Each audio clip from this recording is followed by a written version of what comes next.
शिक्षण काय झालं मग तुमचं? मी बघा मी मुंबई विद्यापीठाचा मी डबल ग्रॅज्युएट आहे, मी MBA आहे. तिथं रात्रीचे क्लासेस चालायचे. अच्छा. Post graduation. पण मी रुपारेल कॉलेजमधून ऍडमिशन घेतलं. रुपारेल मधून ऍडमिशन घेतलं. त्या कॉलेजमध्ये सर बरेच मोठे सेलिब्रिटी आणि हे सगळ्याचे कोणी होतं तुमच्या त्या पिरियड मध्ये? काय किस्से आहेत लहानपणीचे असे? माथाडी म्हणजे काय? एवढा मोठा लोखंड बाजार आशिया खंडात कुठेही नाही, आपल्या कळंबोलीत आहे. इथे कळंबोलीला तुम्ही आले होते, मग तेव्हा तुम्हाला इथे माथाडीमध्ये पद होतं या तुम्ही तिथे काम करायचे? पहिला पगार 150 रुपये दिला. बँकिंग क्षेत्राची कशी सुरुवात झाली होती? आज बँकेचं 1000 कोटीचं डिपॉझिट आहे. 26 ब्रँचेस बँकेचे आहे. तुम्ही राजकारणामध्ये प्रवेश करून आमदार खासदार होऊ शकला असते, पण तुम्ही इंटरेस्ट नाही घेतला. सर महाराष्ट्राच्या राजकारणामध्ये आता अस्ताव्यस्त वाटायला लागलंय. शेअर मार्केट आणि क्रिप्टो नवीन आलंय, कर्जबाजारी बनवणारी व्यवस्था आहे. आणि सर जे बिझनेस ज्यांना करायचंय त्यांना काय सल्ला द्या? तुम्ही ओळखता साहेबांना, त्यांना वाटलं का साहेबांना ओळखणार राष्ट्रीयमध्ये माणूस. काय वाटलं की ह्या गोष्टी केल्यामुळे तुम्ही इथपर्यंत सक्सेस होऊ शकले? त्यामध्ये या सगळ्या गोष्टींमध्ये जवळचा कोणी मित्र ज्याची खूप साथ लागली? तुमचा बर्थडे येतोय पुढच्या काही दिवसांमध्ये, सो त्यांच्यात एक सणासारखं वातावरण चालू झालेलं आहे. ते काही लोक मी असं ऐकलं की तुम्हाला सोनं दागिनं सुद्धा तुम्हाला भेट देतात. खरं तर माझा वाढदिवस कसा साजरा झाला हा देखील एक ऐकण्यासारखी घटना. आता तुम्ही हिरोच आहेत त्यांच्यासाठी, तुमच्या माथाडी कामगार लोकांसाठी. सो त्याच्यातनं एक तुमचा असा कोणता फॅन आहे की त्याची गोष्ट तुम्हाला अजून पण लक्षात आहे की तो हटकेच होता एकदम? नवरदेवच आला आणि नवरदेव माझ्यासमोर असं माझं मला गेला. म्हणजे अशी एवढी प्रेम करणारी लोक म्हणणार तू नवरदेव आहेस, तू नाचतोयस कशाला? काय नाही, तू माझ्या लग्नाला आला तर मला नाचणार. म्हणजे त्याने नवरीला तिकडे ठेवली आणि तो माझ्यासमोर नाचत नाचत त्याला मला मटमट घेऊन गेला. नमस्कार सर. ऍक्च्युली आपल्याला करायचे पॉडकास्ट म्हणजे काइंड ऑफ इंटरव्ह्यूज असतात, त्याच्यामध्ये तुमचा जीवन प्रवास कसा होता? माझा काय म्हणजे एवढा मोठा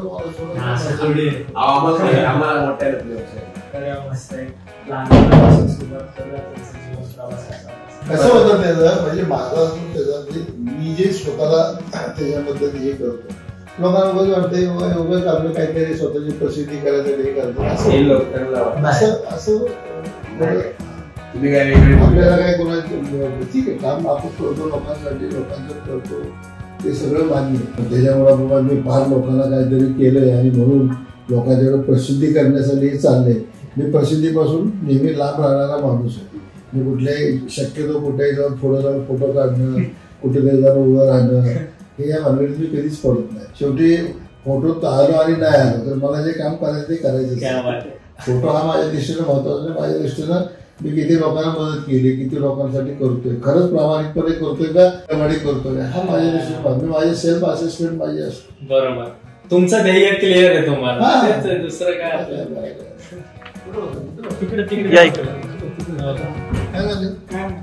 आता हे काय मुळे म्हणतात मी घ्यायची आता छोटीच्या मुलांना करताच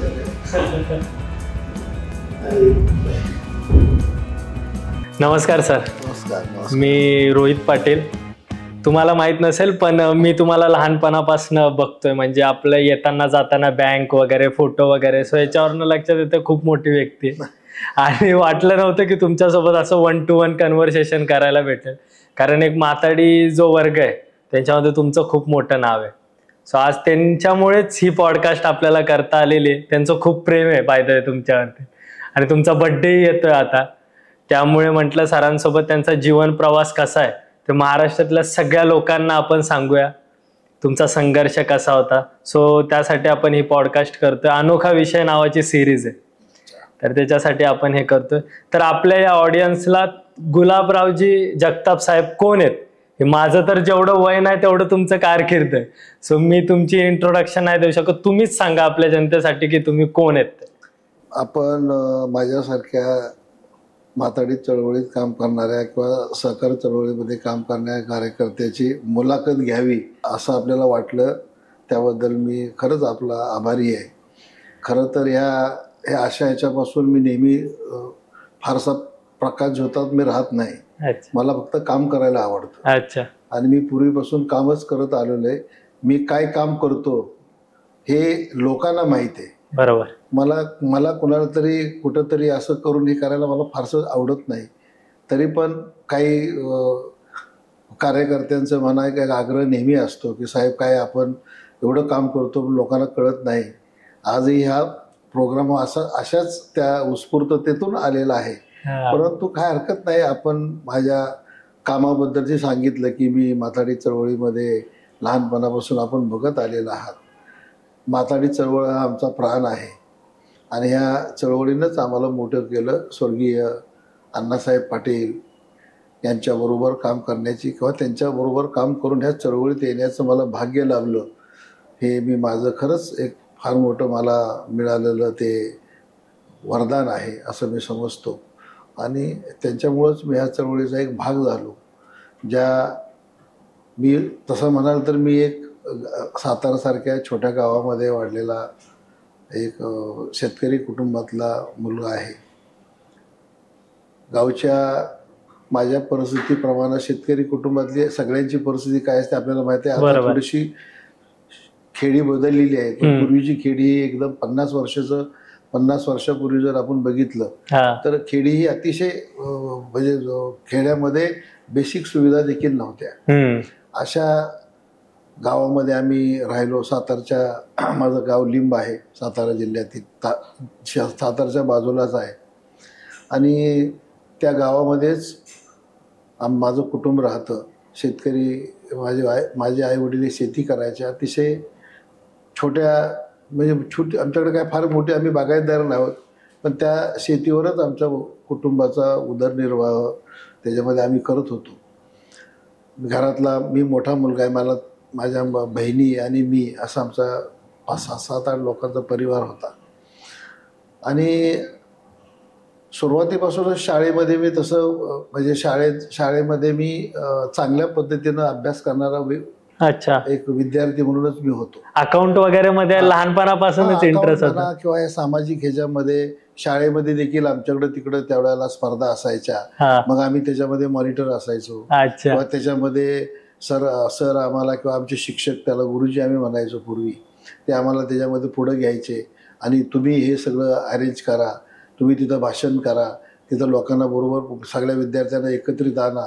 हे असं आम्हाला पूर्वीपासूनच तिथं ते एक सवय आपल्याला शाळेपासूनच लागली होती. बरोबर. आणि ते करत करतच मी ह्या पुढच्या कुटुंबाच्या गरजेपोटी, कारण गावी काय आपल्याला त्याच्यामध्ये कुटुंबाला जगता येत नाही, घरातल्या आर्थिक अडचणी होत्या, शेतीवर काय कुटुंब जगत नाही आणि वडिलांनी मला सांगितलं की आता आपल्याला काहीतरी करावं लागेल.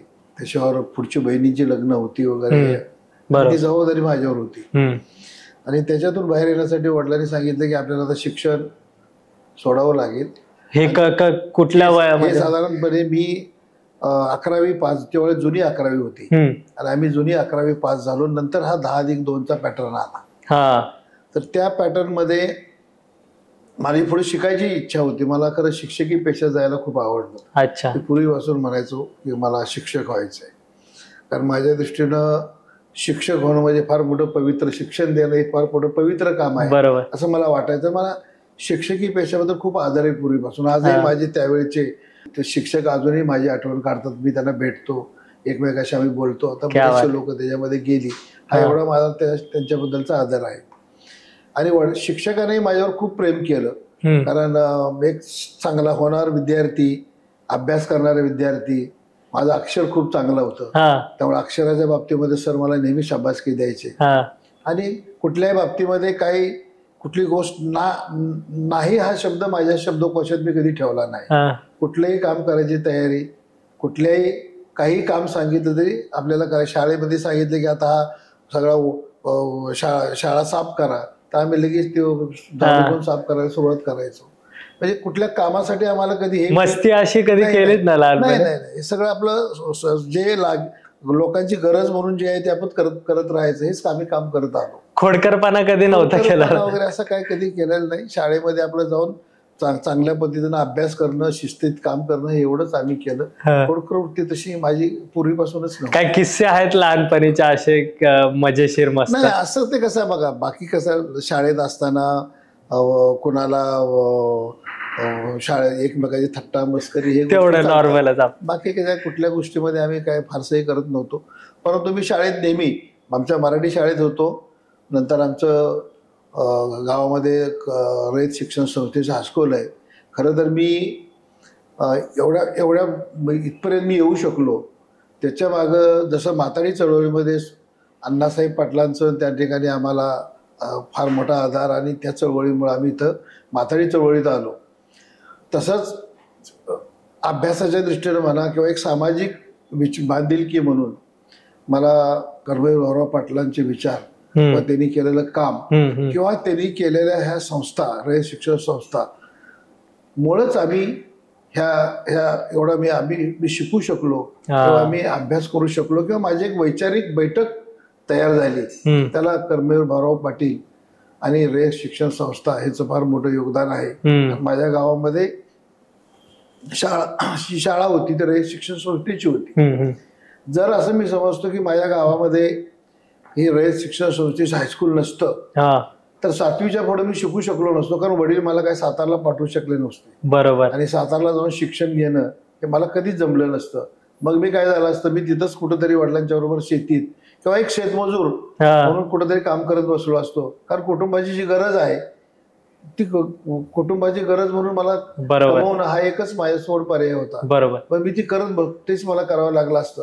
परंतु तिथं रयत शिक्षण संस्थेची शाळा हायस्कूल असल्यामुळं मी त्या हायस्कूलमध्ये गेलो आणि तिथून मला 11वी पास होण्याचा संधी मिळाली आणि ती संधी केल्यानंतर मग मी मुंबईमध्ये आलो. मुंबईमध्ये कुठला साल होता? मुंबईमध्ये मी एक साधारण 70-71च्या दरम्यान आलो आणि त्या दरम्यान आलो परत त्या 72च्या दरम्यान मला वाटतं त्यावेळेला महाराष्ट्रामध्ये मोठा दुष्काळ पडला. एकटेच आले होते येताना का कोणी मित्राचं? कसं माझे इथं माझे वडिलांचे सख्खे भाऊ बापूराव जगताप हे पूर्वीपासून इकडं मुंबईमध्ये चळवळीत गिरणी कामगारांच्या चळवळीचे तेही पुढारी होते. अच्छा. आणि गिरणी कामगारची मोठी संघटना जी गिरणी कामगार युनियन आहे त्या युनियनमध्ये ते काम करायचे.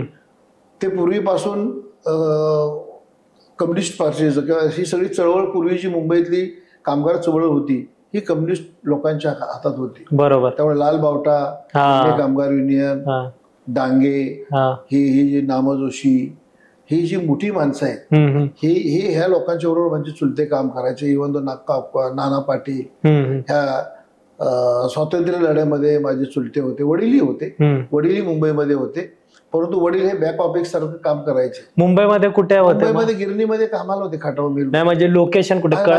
भायखेळाला. तुम्ही डायरेक्ट गावावरनं भायखेळाला? नाही, भायखेळाला नाही. मी आलो ते आमचे काकांचं घर होतं दादरला. अच्छा. तिथं मी त्यांच्याकडे आलो. तिथंही 1 वर्ष मला शिक्षणात त्यांच्याकडे मला शिकले. 11वी पास मी तिथून केली आणि मग तिथून परत आता दुष्काळ पडला. 11वी नंतर काय करायचं? 11वी नंतर मी गावी गेलो आणि मग दुष्काळात पण मी त्यावेळी काम केलं. त्यावेळेस शासनानं लोकांना काम मिळावं म्हणून विहिरी खोदणं, रस्ते तयार करणं अशी काही कामं काढली होती. लोकांना रोजगार मिळावा. बरोबर. मग त्याच्यामध्ये मी पण विहिरीच्या कामावर जायचो आणि तिथं त्या विहिरीवर काम करायचो आणि जे काय मिळेल ते आमच्या कुटुंबासाठी पैसे कमवायचं काम मी त्यावेळेला केलं. फारच गरीब परिस्थिती होती. इथं जरी आमचे चुलते होते पण त्यांना चुलते वारले. 1962 साली चुलते वारले. मग आमची चुलती आणि हे राहायचे. त्यांना सुद्धा इथं चुलते गेल्यानंतर त्या कुटुंबाला थोडीशी अडचणच होती. परंतु त्यांनी मला मोठ्या मनाने इथं आणलं, त्यांच्याकडे राहायला दिलं आणि त्यांच्यामध्ये तिथं राहिल्यानंतर देखील मुंबईमध्ये आल्यानंतर माझा जो पाया तयार झाला हा आमच्या त्या कुटुंबामुळे झाला. माझी चुलती खूप चांगली होती आणि त्यांच्याबरोबर मी काम करायचो. आमच्या त्या काकी पण चळवळीमध्ये होत्या. त्या अन्नपूर्णा महिला मंडळ होतं आज जे मोठं मुंबईमध्ये आहे. त्या गिरणी कामगारांचा जो बेस पार्टमध्ये त्या जाऊन तिकडे भायखेळ्याला वगैरे काम करायच्या. त्यांच्याबरोबर मी जायचो, मलाही ते बघायला मिळायचं आणि मग तिथल्या त्या महिला त्यांच्या तिथं कसं काम करतात किंवा गिरणी कामगारांची काय परिस्थिती होती हेही मला बघायला मिळालं. म्हणजे आधीपासून हाच बेस आहे तुमचा सगळ्या लोकांसाठी काम करणार. कुटुंबाचा म्हणजे पूर्वीपासून माझे चुलते आणि हे कामगार चळवळीत असल्यामुळं मलाही इथं आल्यानंतर कामगार चळवळच त्या ठिकाणी पाहायला मिळाली आणि त्या आमच्या काकींबरोबर मला इकडे तिकडे फिरताना ते मी सगळं बघितलं, अनुभवलं आणि मग मलाही त्याचे माझं एक मन तयार झालं की आपणही असंच लोकांना मदत केली पाहिजे. आणि तो एक माझा एक मनाचा एक विचार झाला. आणि कर्मधर्म संयोगानं मला रोजगार, मला नोकरी पाहिजे होती आणि ती मला माथाडी कामगार म्हणून आमच्याच गावचे एक काशीनाथराव वाघ म्हणून होते, त्यांचं एक दारूखान्यामध्ये ट्रान्सपोर्ट होता आणि त्यांच्याकडे अशा माथाडी हे नंतर शब्द आला, पण त्या ठिकाणी असं लोखंड उचलण्यासाठी कामगारांची गरज असायची.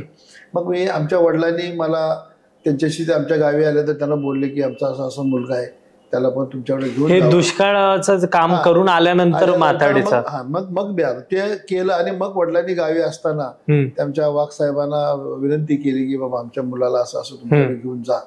पण ते म्हणले पाठवून दे मुंबईला घेऊन या. मग वडील मला आले मुंबईला, इथं घेऊन आले, इथं मला सोडलं. मग मी दारूखान्यात जाऊन त्या आमच्या त्या वाघ कंपनीला भेटलो. त्यांनी मला कामावर बोलवलं, आम्ही तिथं काम केलं. हे कुठे लोकेशन? लोकेशन दारूखाना जे रे रोडला आहे. अच्छा.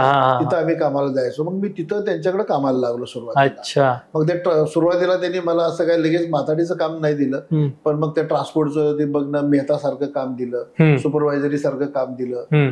त्यावेळेला मला वाटतं मला पहिला पगार 150 रुपये दिला होता. अच्छा. मी 150 रुपये पगारावर कामाला लागलो. पण त्यांच्याबरोबर मग त्या कंपनीत आम्ही काम करायचो. त्यांनी आम्हाला खूप मदत केली. मी तसा किरकोळ बॉडीचा असल्यामुळं मला असं जडोप्याचं काम वगैरे काही दिलं नाही, क्लेरिकल सारखंच काम दिलं. पण आम्ही ते ट्रान्सपोर्ट बघायचो, धक्क्यावर त्या रेल्वे वॅगन खाली करणं, ते करून घेणं, क्रेनवाल्याकडून काम करून घेणं, ड्रायव्हर कडून काम करून घेणं, माल इकडचं तिकडं नेऊन देणं, ही कामं आम्ही त्या ठिकाणी करायचो. आणि ती करत करतच मग एक वेळ अशी आली की आम्हाला स्टील अथॉरिटीचं आमच्या कंपनीला मोठं काम मिळालं. आणि ते काम मिळाल्यानंतर तिथं जे काम चालायचं ते माथाडी कायद्यात येतं. आणि ते माथाडी कायद्यात येतं तर मग त्याला माथाडी कायदा लागला पाहिजे. हे साधारणपणे 71-72 साली माथाडी बोर्ड तयार झालं, लोखंड बोर्डाचं. आणि मग 72-73 पासून हे सगळं सुरू चाललं होतं. आम्ही ज्या वेळेला आम्ही 73-74 ह्याच्यामध्ये आलो, त्या कंपनीचं काम करायचो. आणि माथाडी बोर्डाकडून ज्या वेळेला 75च्या दरम्यान त्यांनी हे सगळं काम बोर्डात आलं पाहिजे सुरू झालं. मग आम्हाला त्या कंपनीनं सांगितलं की ही जी कामं आहेत ही बोर्डात गेली पाहिजेत. आणि आमची तिथं काम करणारे त्याबरोबरचे जे काही माथाडी कामगार होते ते एक आमची 30-40 लोकांची टोळी होती. अच्छा. मग त्या टोळी सह आम्हाला कंपनीनं आम्हाला यांनी सांगितलं की आता तुम्ही ह्या ह्यांचंच काम बघता, ह्यांच्याबरोबर तुम्ही ह्या माथाडी बोर्डात सामील व्हा. हे नॉर्मल लोकांसाठी माथाडी म्हणजे काय हा शब्दाचा अर्थ? माथाडी हा असा आला, पूर्वी काय होतं की ट्रान्सपोर्टमध्ये काम करणारे, धक्क्यावर काम करणारे किंवा व्यापाऱ्याकडे काम करणारे ह्याला पूर्वी गडी म्हणायचे. अच्छा. हे व्यापारी म्हणायचे, गडी म्हणूनच हिनवायचे. हे उचल रे, ते टाक रे तिकडं, हे ते दिल ती मजुरी घ्यायची आणि काम करायचं. त्याला कुठलंही काही भेद नव्हतं. अण्णासाहेब पाटील गोदीमध्ये काम करायचे आणि गोदीमध्ये डॉक लेबर बोर्ड एक होतं, केंद्र सरकारनं केलेलं गोदीतल्या कामगारांसाठी. आणि अण्णासाहेब पाटील देखील आल्यानंतर ते गोदीमध्ये कामाला लागले. ते क्रेन ऑपरेटर होते. आणि तिथं ज्या गोदीतल्या कामगारांसाठी जसं एक डॉक लेबर बोर्ड आहे, तशाच धर्तीचं बोर्ड जर आपल्या बाहेर काम करणाऱ्या कामगारांसाठी जर शासनानं केलं तर ह्या कामगारांना देखील त्यांचा आर्थिक पाठबळ मिळेल, त्यांना काही फायदे मिळतील आणि त्यांची नोकरी किंवा त्यांना जे काय आर्थिकदृष्ट्या ते सक्षम होतील हा विचार त्यांच्या डोक्यात आला.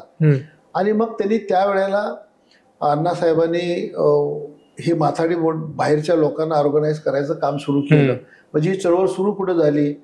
ही मस्जिद बंदरला सुरू झाली. अच्छा. जिथं लोखंड बाजार होता, जिथं दाना बंदर होतं, तिथं मसाला मार्केट होतं, तिथं कापड बाजार होता, तिथं कॉटन बोर्ड होती. सगळी मार्केट जी होती पूर्वी सगळी मस्जिद बंदर आणि त्या काळबादेवी वगैरे त्या एरियामध्ये होती. बरोबर. आणि तिथं एका व्यापाऱ्याकडे 2 कामगार, 3 कामगार, 4 कामगार, 5 कामगार असे कामगार काम करायचे. ते कसं आज आला, काम केलं, पैसे घेतले, गेले.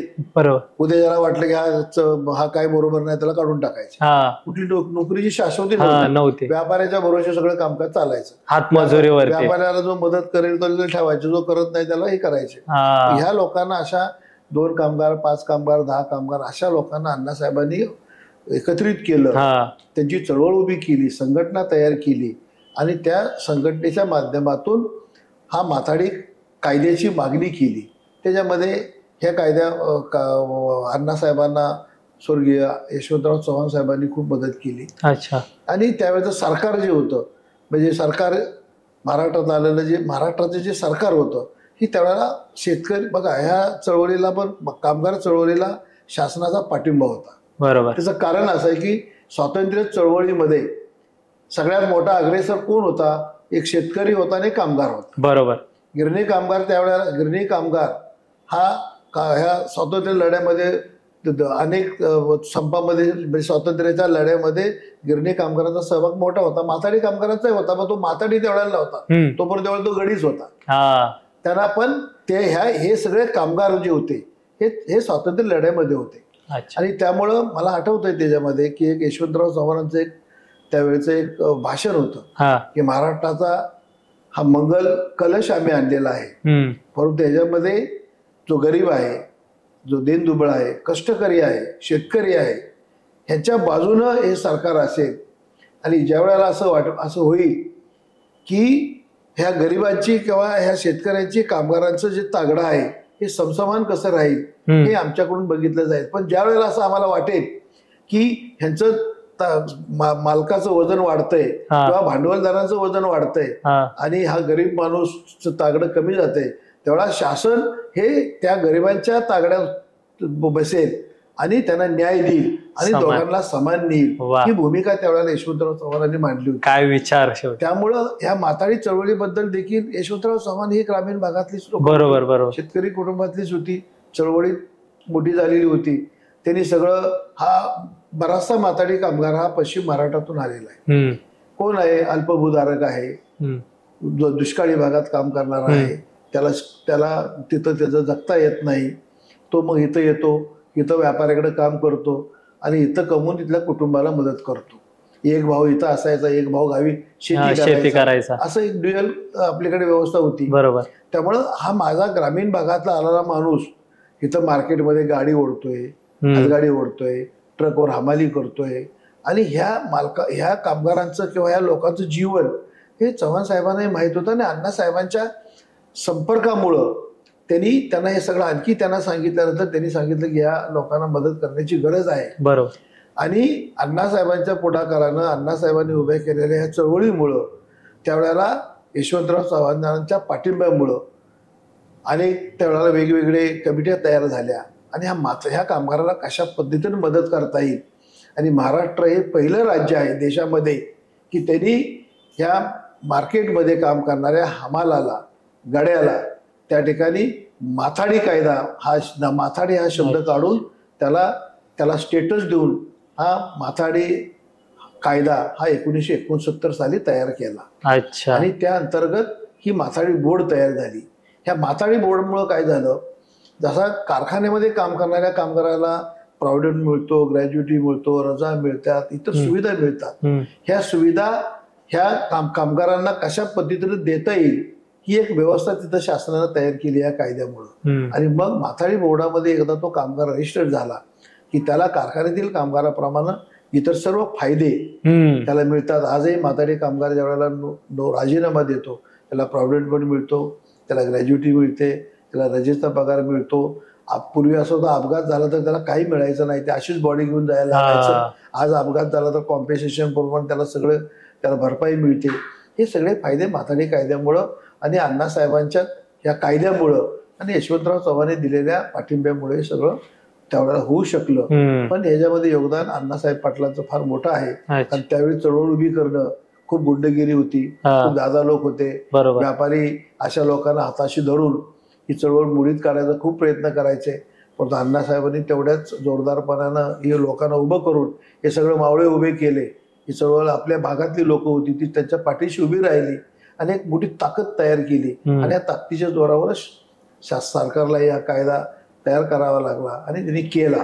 हे एक चांगली गोष्ट आहे. आज मला वाटतं जवळजवळ या महाराष्ट्रामध्ये 15 ते 20 लाख कामगार या माथाडी कायद्यामध्ये आज त्या ठिकाणी 15 ते 20 लाख लोक आहेत. हो, कायद्यामध्ये समाविष्ट झालेले आणि ते ताट मानेनं त्या आपापल्या ठिकाणी जगतायत, त्यांना वेगवेगळ्या सुविधा मिळत आहेत आणि माथाडी कामगार म्हणून ते स्वाभिमानानं त्या ठिकाणी समाजामध्ये आहेत.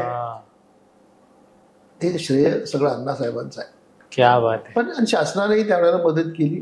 आता आपण बघतोय की सध्याच्या परिस्थितीमध्ये माथाडी म्हणजे कामगार चळवळच राहिलेली नाही. शेतकऱ्यांच्याकडे कोण बघत नाही, कामगारांच्याकडे कोण बघत नाही, अशा अवस्थेवर आपण सध्या आहोत. त्यामुळे त्यावेळेच झालेलं केलेलं काम, कारण त्यावेळेच्या लोकांनी केलेलं ही जे एक चांगली सुविधा आज माथाडी चळवळीला, माथाडी लोकांना एक स्ट्रक्चर आणून दिलं त्यांच्या जीवनामध्ये. हा स्ट्रक्चर आणलं, त्यामुळे आज लोक, आज कळंबोली कॉलनी माथाडी कामगारांची लोकांना घरं मिळाली, मार्केट इकडे आले. बरोबर. मार्केट इकडे आल्यानंतर पहिलं इथं लोकांना राहण्याची घरं मिळाली.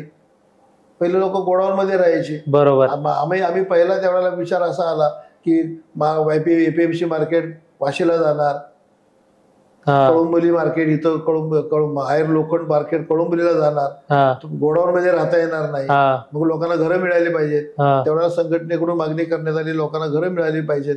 आणि मला आठवते ज्यावेळेला इथं मार्केट इथं आलं कळंबोलीला, त्यावेळेला आम्ही इथं यायचो, काही नव्हतं इथं, झाड झुडूप बिडूप काही नव्हतं, फक्त रस्ते चौकोनी काटकोनी केलेले होते. आणि इथं कॉलनी उभे होत्या, कॉलनीमध्ये काय झाडं झुडप काय नव्हती. कधीची सर ही 86-87 इकडे ज्यावेळेला कळलं की मार्केट इकडं शिफ्ट होणार आहे, आम्ही पाहायला यायचो की कुठं मार्केट जाणार आहे, कसं होणार आहे, कुठं कॉलनी उभी केलेली आहे, कुठं शेलचे यार्ड असणार आहे, कुठं टाटाचे यार्ड असणार आहे, मार्केट कुठं असणार आहे, हे आम्ही बघायला यायचो.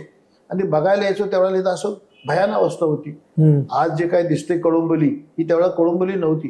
तशी त्यावेळेची कळंबोली एकदम अशी उजाड झालेली कळंबोली होती. एक कळंबोली गाव होतं, इथं रोडपाली गाव होतं, इथं एक खिडूकपडा गाव होतं, आणि या इथं फक्त बांधलेल्या खोल्या होत्या.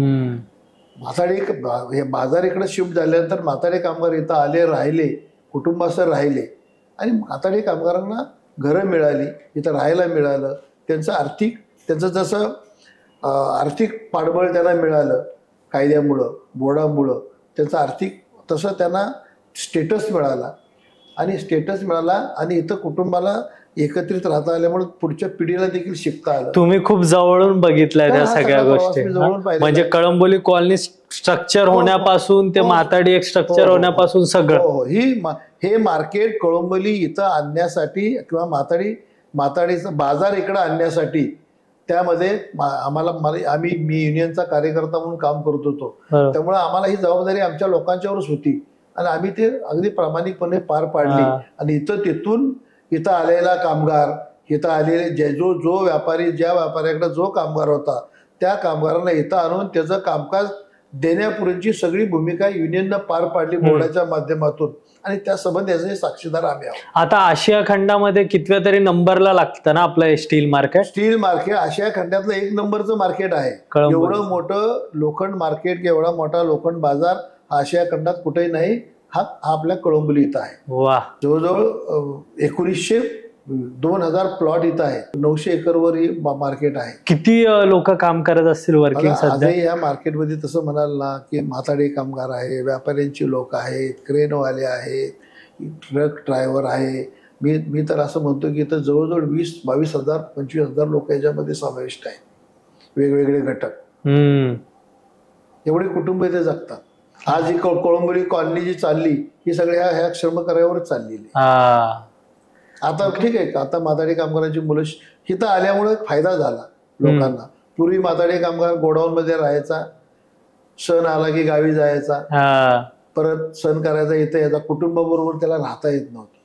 मार्केट स्थलांतरित झाल्यानंतर लोकांना कुटुंबासह इथं राहता आलं, आणि ते राहता आल्यामुळं पुढची पिढी शिकली. आज आम्हाला आनंद आहे, आमची माथाडी कामगारांची मुलं शिकली. बरोबर. म्हणजे कोण पदवीधर झाला, कोण इंजिनियर झाला, कोण काय डॉक्टर झालेले आहेत, मुली डॉक्टर झालेले, चांगल्या ठिकाणी कामाला गेले. काही लोकांनी UPSC MPSC मध्ये देखील त्या ठिकाणी भाग घेऊन लोक चांगल्या ठिकाणी अधिकारी झाले, कोण शिक्षक झाले, कोण जिल्हा परिषदेकडे लागले. ह्या गोष्टीचं स्ट्रक्चर नसतं झालं सर व्यवस्थित, तर हे नसतं झालं. हा कायदा नसता, हे महाराष्ट्र शासनानं हा कायदा केला नसता, माथाडी बोर्ड झालं नसतं, तरी सुरक्षितता कामगारांना मिळालीच नसते. मग पूर्वीचं जसं होतं की व्यापाऱ्याला जो पाहिजे तो तसाही करायचा आणि तेवढा पुरता वापरायचा आणि सोडून द्यायचा. पण इथं आल्यामुळं त्या व्यापाऱ्याला काढता येत नव्हतं.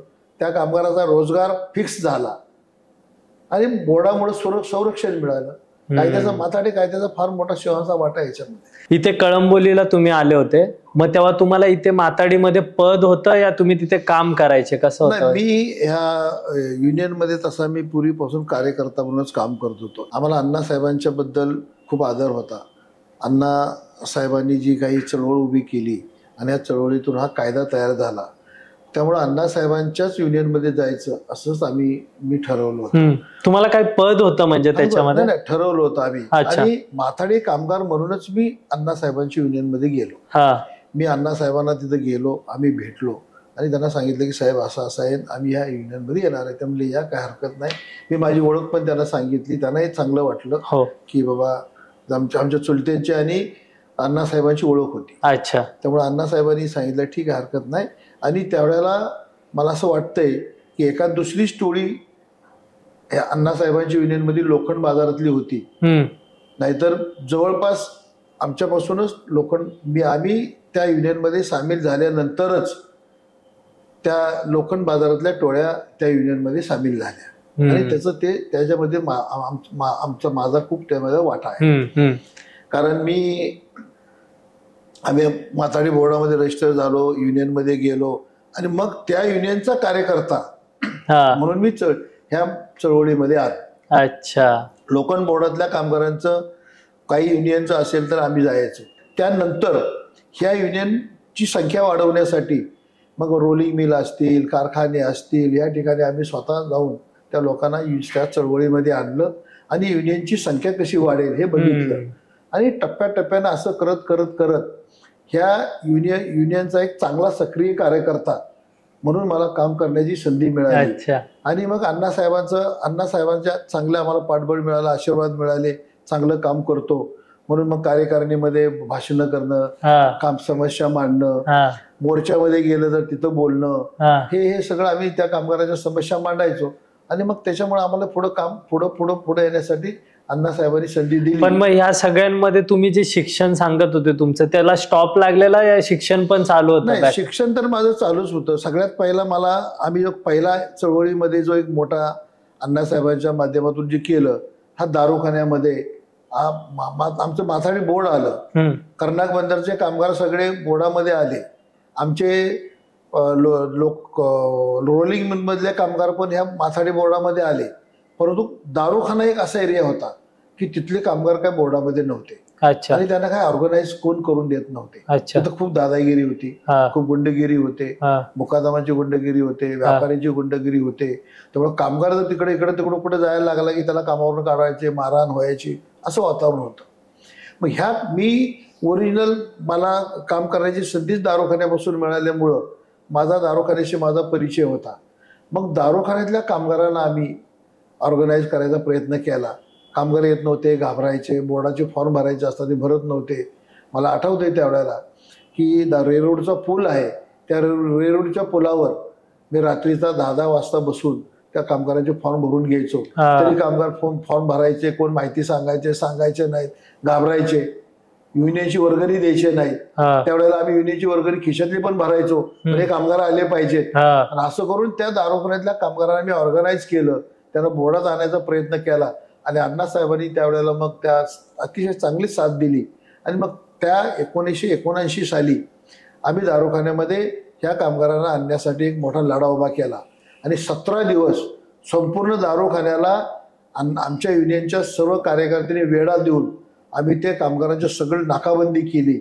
आणि मग तिथल्या असोसिएशनला ज्या वेळेला कळलं की नाही, याच्यातून आपल्याला सुटता येणार नाही, आणि मग दारूखान्यातले कामगार हे बोर्डामध्ये रजिस्टर करण्याचा निर्णय घेतला.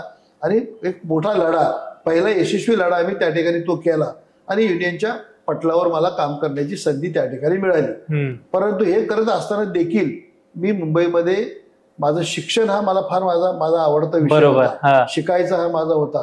त्यामुळे मी शिक्षण हे माझं चालू ठेवलं. अच्छा. म्हणजे जरी 77 पूर्वी असं होतं की मी 11वी झालेला माणूस होतो, परत या माथाडीमध्ये आलो. माथाडीमध्ये आल्यानंतर देखील मला आमच्या टोळीचं मला एक चांगली गोष्ट झाली की मी टोळीमध्ये समावेश झालो.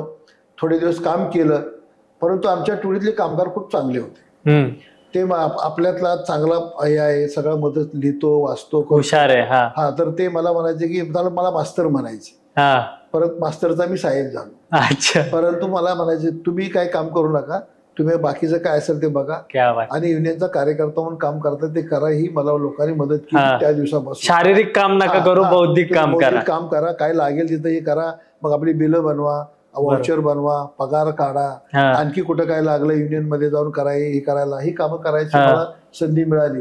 म्हणजे टोळीचा कार्यकर्ता झालो, त्याबरोबर युनियनचा कार्यकर्ता झालो, आणि युनियन मध्ये मला हे काम करण्याची संधी मिळाली.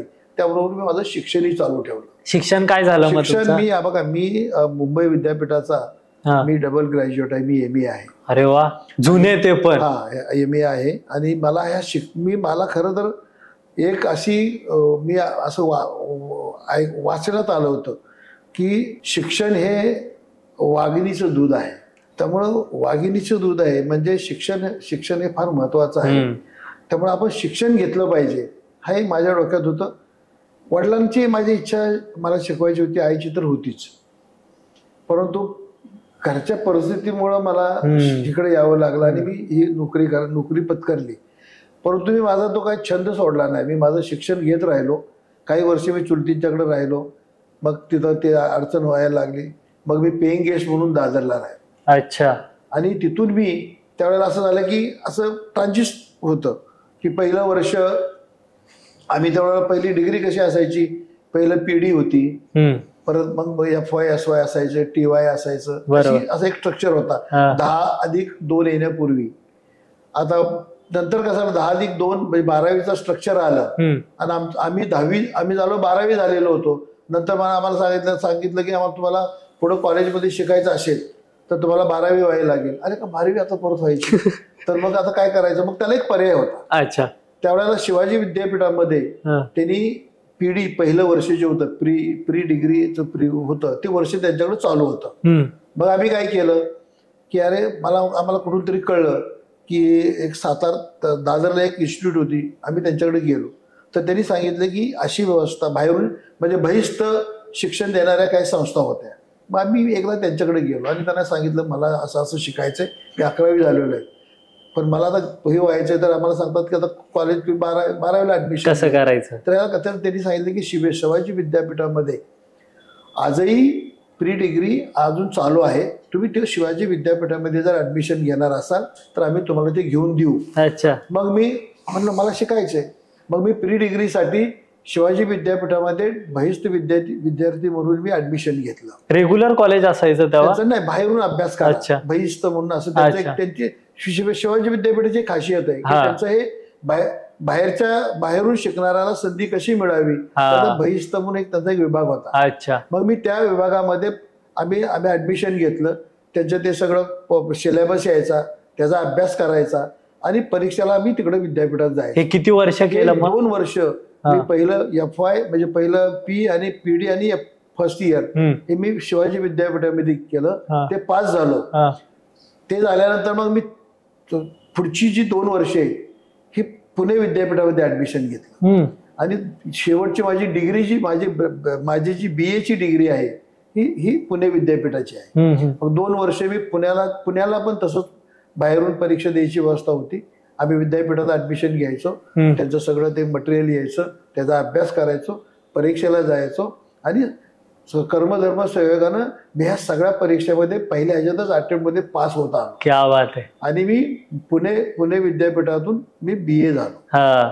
पुणे विद्यापीठातून BA झालो तरी मला शिकायची माझी इच्छा होती. मला खरं तर मराठीचं जे वाङ्मय आहे त्याच्यामध्ये खूप रस होता. अच्छा. आणि मग मी असं ठरवलं की आता आपल्याला पुढे जर शिकायचं असेल तर काय करायचं.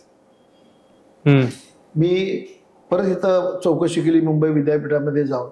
तर मुंबई विद्यापीठामध्ये ते मला मराठी वाङ्मयाचा अभ्यास करायचा आहे. क्या बात. तर मला MA साठी ऍडमिशन घ्यायचंय. तर तिथेही तशी सोय होती की तुम्ही कॉलेजमधून ऍडमिशन घ्या आणि मुंबई विद्यापीठाचं जे युनिव्हर्सिटीचं कार्यालय आहे तिथं रात्रीचे क्लासेस चालायचे पोस्ट ग्रॅज्युएशनचे. मग मी रुपारेल कॉलेजमधून ऍडमिशन घेतलं. रुपारेलमधून ऍडमिशन घेतलं आणि मला क्लासला मी तिथं जायचो. मी रुपारेलमध्ये ऍडमिशन घेऊन रुपारेलमधून मी 2 वर्षाची ती MA ची डिग्री घेतली आणि मला सांगायला आनंद होईल की त्यावेळेला मी रुपारेल कॉलेजमधून जे पोस्ट ग्रॅज्युएशनचे विद्यार्थी होते मराठी विषयाचे, त्याच्यातून मी रुपारेल कॉलेजमधून पहिला आलो. कॉलेजनं त्यावेळेला त्या गॅदरिंगमध्ये माझा सन्मान केला आणि एक जोशी सरांच्या नावाने एक बक्षीस होतं, ते बक्षीसही मला दिलं. परंतु त्यावेळेची ती परिस्थिती मला मिळालेली बक्षिसं ते मला काय ती टिकवता आली नाहीत, ठेवता आले नाहीत. त्याचं ते आतापर्यंत मी सांभाळू शकलो नाही, कारण मी तेवढा पेईंग गेस्ट म्हणून राहायचो. पेईंग गेस्ट म्हणून दादरला राहायचो, त्यामुळे कामावर यायचं जायचं ते त्यावेळेचा ते फक्त आम्ही आनंद घेतला. पण मला आता दाखवायला तुमच्याकडे नाही, पण ते मला आजही मला वाटतं मी रुपारेलकडे गेलो तर त्यावेळेस नोंद असेल त्याची नोंद 100. त्या कॉलेजमध्ये सर बरेच मोठे सेलिब्रिटी आणि हे सगळ्याचे कोणी होतं तुमच्या त्या पिरियड? आम्ही होतो त्यावेळेला ही सगळी त्यावेळची समवयस्क बरीच मंडळी होती. आता बघा आम्ही ज्या शाळेत शिकलो तिथं वाडेकर होते, गावस्कर होते, ही शिकलेली मंडळी होती.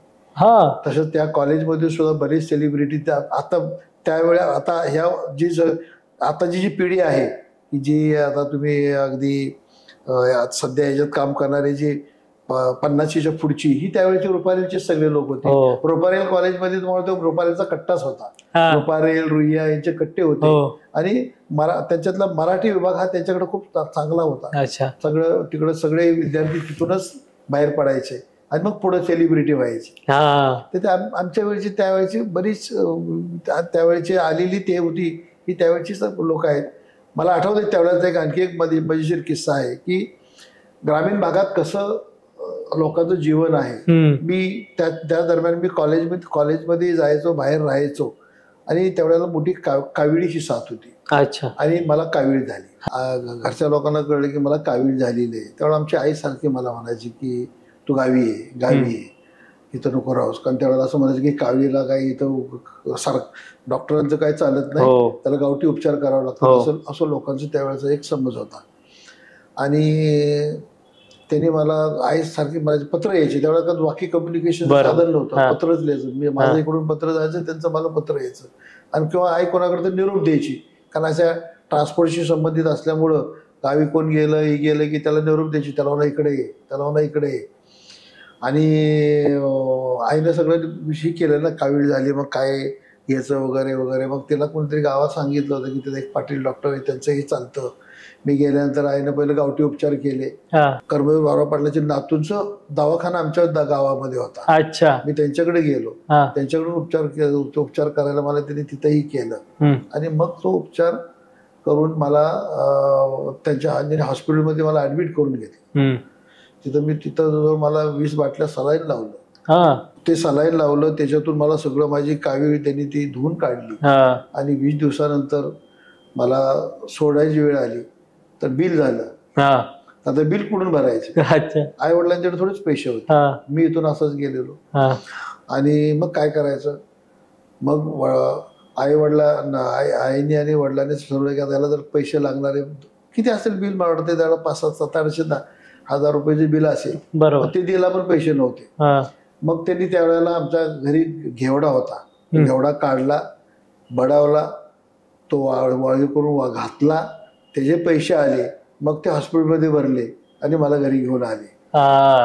ही परिस्थिती त्यावेळेची होती. खूपच बिकट परिस्थिती. अशा परिस्थितीत शेतकरी कुटुंबाचं साधारणपणे जीवनमान कसं होतं असं होतं. आमचं होतं ते इतर ठिकाणचंही होतं.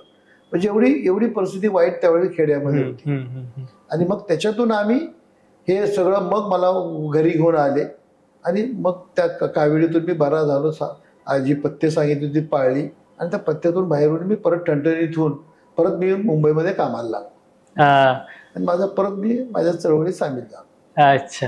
आणि आता तुमच्या फॅमिलीमध्ये किती मेंबर्स आहेत? मग बघा, आमचं कुटुंब तसं मोठं होतं. आम्ही 4 बहिणी आणि आम्ही 3 भाऊ, असं 7 जणांचं कुटुंब होतं.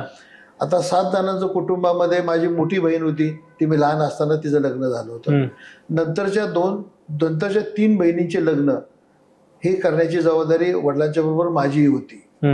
आणि मग त्याच्यामध्ये वडिलांना दुसरं काय आर्थिक पाठबळ नव्हतं. घरी काय आमच्याकडं दूध दुभतं होतं, ते दूध विकायचं, त्याच्यातून काय उत्पन्न निघायचं. आणि मग आई वडील पण शेतात काम करायला जायचे, शेतमजूर सारखं काम करायचे, तिथून काय मजुरी तिथून काय मिळायचं आणि आमच्या शेतातून काही निघालेलं ते कुटुंबासाठी राहायचं, अशी परिस्थिती होती. त्यामुळं तसं आर्थिक पाठबळ कुटुंबाला फारसं काय नव्हतं, म्हणून तर मी मुंबईमध्ये आलो. आणि आपल्याला आता मुंबई हेच आपली कर्मभूमी आहे, इथूनच आपल्याला आता कुटुंबाला पुढे न्यायचंय हे ठरवूनच मी इथं आलो होतो आणि त्या दृष्टीने मी माझ्या कामामध्ये राहिलो आणि ते केलं. मग माझी 2 नंबरची बहिणीच्या लग्नासाठी मी माझ्या पद्धतीनं काय थोडीफार मदत केली. नुकताच मुंबईमध्ये आलो होतो. 3 नंबरच्या बहिणीला तर मला एक अतिशय चांगली हे आहे की 3 नंबरच्या बहिणीचं लग्न ठरलं. वडिलांनी मला बोलवलं, आम्ही बघितलं, पसंत झालं आणि वडिलांनी 4,500 रुपये हुंडा ठरला. अच्छा. मी त्यावेळेला त्याच दरम्यान मी शिकत होतो, मी कोल्हापूरला परीक्षेला जाणार होतो. तर जाता जाता घरी गेलो, वडिलांनी सांगितलं की अरे आपल्या बाईचं लग्न ठरलंय, ठरवतोय आपण, मुलगा बघायला मला नेलं. मला काय कळत होतं पण वडिलांनी मला नेलं, बघितलं, म्हणलं चांगल्या बँकेत काम करतो आणि 4,500 रुपये हुंडा द्यायचा आहे. तर म्हणलं ठीक आहे बघू आपण. मी परीक्षेला गेलो, परीक्षा झाली, परीक्षेवरनं मुंबईला आलो. माझ्या डोक्यात होतं की 4,500 रुपये कमवायचे, कसे तयार करायचे, हा मोठा प्रश्न होता. बरोबर. पण आमचे माताडे कामगार खूप चांगले होते. मी आलो, मी सांगितलं की बहिणीचं लग्न ठरलंय आणि लोकांना माहित होतं की असं असं ठरलंय. तर आता ते लोक स्वतःहूनच लोकांनी असं चर्चा झाली की आता हे एवढे पैसे कुठून तसं मास्तर तयार करणार. बरोबर. मग आमची लोक बसली आणि त्यांनी सांगितलं की तुम्ही काही काळजी करू नका. आणि मला आठवतंय त्यावेळेला आमच्या 25 लोकांनी मला 2500 रुपये दिले. ते 2500 रुपये घेऊन मी गावी गेलो, वडिलांना दिले, वडिलांनी त्यांच्याकडची काही केली आणि ते लग्नाचा कार्यक्रम आम्ही केला. म्हणजे एवढी मदत मला लोकांनी केली. आता एवढी मदत केलेल्या लोकांच्या बद्दल माझ्या मनामध्ये अखेरपर्यंत उतराय राहायचं एवढंच होतं आणि ते मी आतापर्यंत केलं की कुठल्याही परिस्थितीमध्ये अशा पद्धतीनं काम, ज्या लोकांनी आपल्याला मदत केलेली आहे, माझी बहीण ही त्यांची बहीण मानली आणि त्यांनी मला त्या लग्नासाठी मदत केली. नंतर मी माझ्या पद्धतीनं त्यांना ज्याची त्याची थोडीशी मदत करून ते केले. परंतु त्यावेळेला एकदम 4,000 रुपये जमा करणं हे कुठं अवघड आव्हान होतं. बरोबर. आज आपण ते आपल्या आजच्या दिवशीनं ते 40 लाख आहेत. 100%. त्यावेळेला ते उभं करणं आणि लोकांनी मदत करणं हे फार मोठं होतं आणि ते काम लोकांनी मला केलं आणि मला त्याच्यातून त्यांनी बाहेर काढलं. नंतर मग आर्थिक परिस्थिती हळूहळू सुधारत गेली. नंतरच्या बहिणीची, भावांचं शिक्षण वगैरे मी. आणि तुमचं लग्न कधी? माझं लग्न मी साधारणपणे मी डबल ग्रॅज्युएट झालो युनियनमध्ये, त्यावेळेला सेक्रेटरी म्हणून मी काम करायला लागलो. अच्छा. आणि त्या सेक्रेटरी करतानाच मला वाटतं माझं लग्न 1987 साली माझं लग्न झालं, मुंबईमध्येच झालं. मी एक डोंबिवलीला राहत होतो आणि माझी एक मोठी बहीण, माझी चुलत बहीण होती क्रांती जेजूरकर. तिच्या परिचयातूनच एक कल्याणला राहणारी आमच्याच माळी कुटुंबातली ती कुटुंब कल्याणला राहत होतं. ते थोडेसे वडील त्यांच्या रेल्वेमध्ये काम करत होते, त्यांची मुलगी होती आणि मग माझं लग्न इथंच मुंबईलाच झालं आणि मुंबईचीच मुलगी होती, मुंबईलाच लग्न झालं. आई वडिलांनी सांगितलं ठीक आहे, तुला पसंत आहे, तुमचं सगळं आहे, आपल्या ह्याच्यातलीच आहे.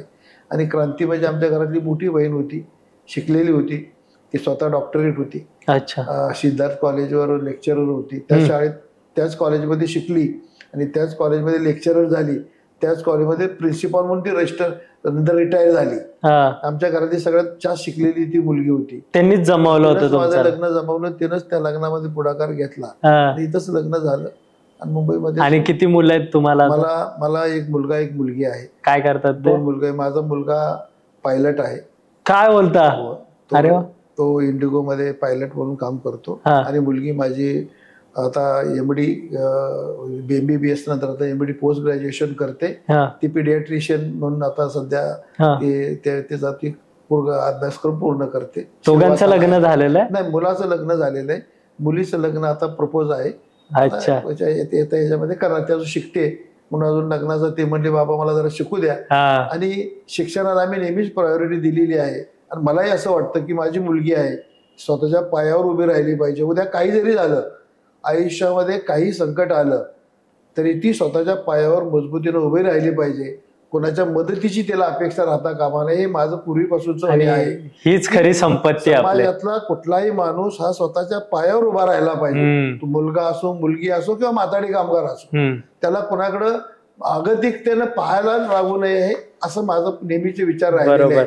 त्यामुळे त्या दृष्टीनेच मी सगळ्या माणसांना मदत केली. माझ्या कुटुंबाचा नेहमी मी तसाच विचार करणार.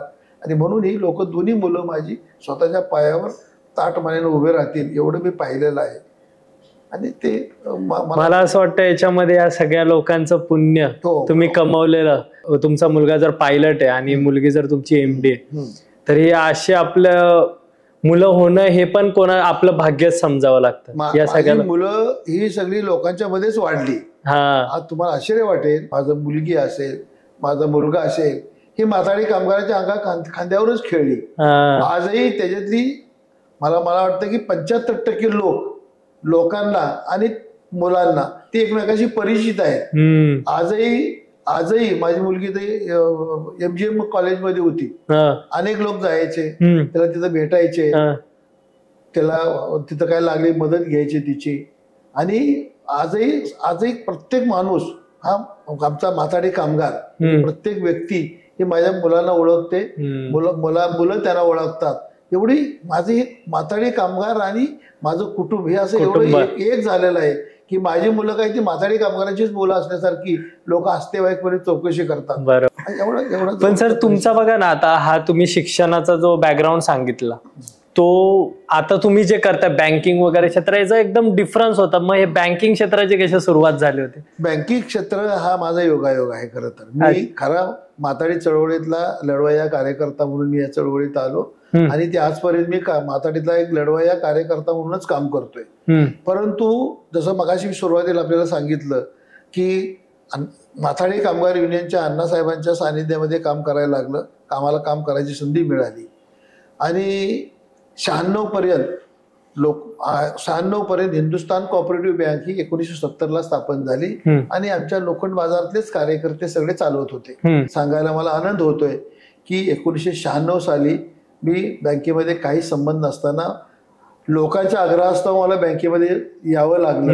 आणि 96 पासून आता आपण 25 वर्ष कंटिन्युअस मी हिंदुस्थान बँकेमध्ये काम करतो. आता किती शाखा आहेत सर? आणि आम्ही टप्प्याटप्प्यानं बँकेला एका विकासाकडे नेलं.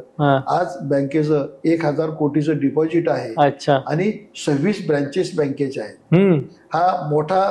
आणि आज हिंदुस्थान बँक ही सहकार चळवळीमध्ये अतिशय चांगल्या पद्धतीनं माथाडी कामगारांनी चालवलेली संस्था म्हणून आजही हिंदुस्थान बँकेचा सहकार क्षेत्रामध्ये दबदबा आहे.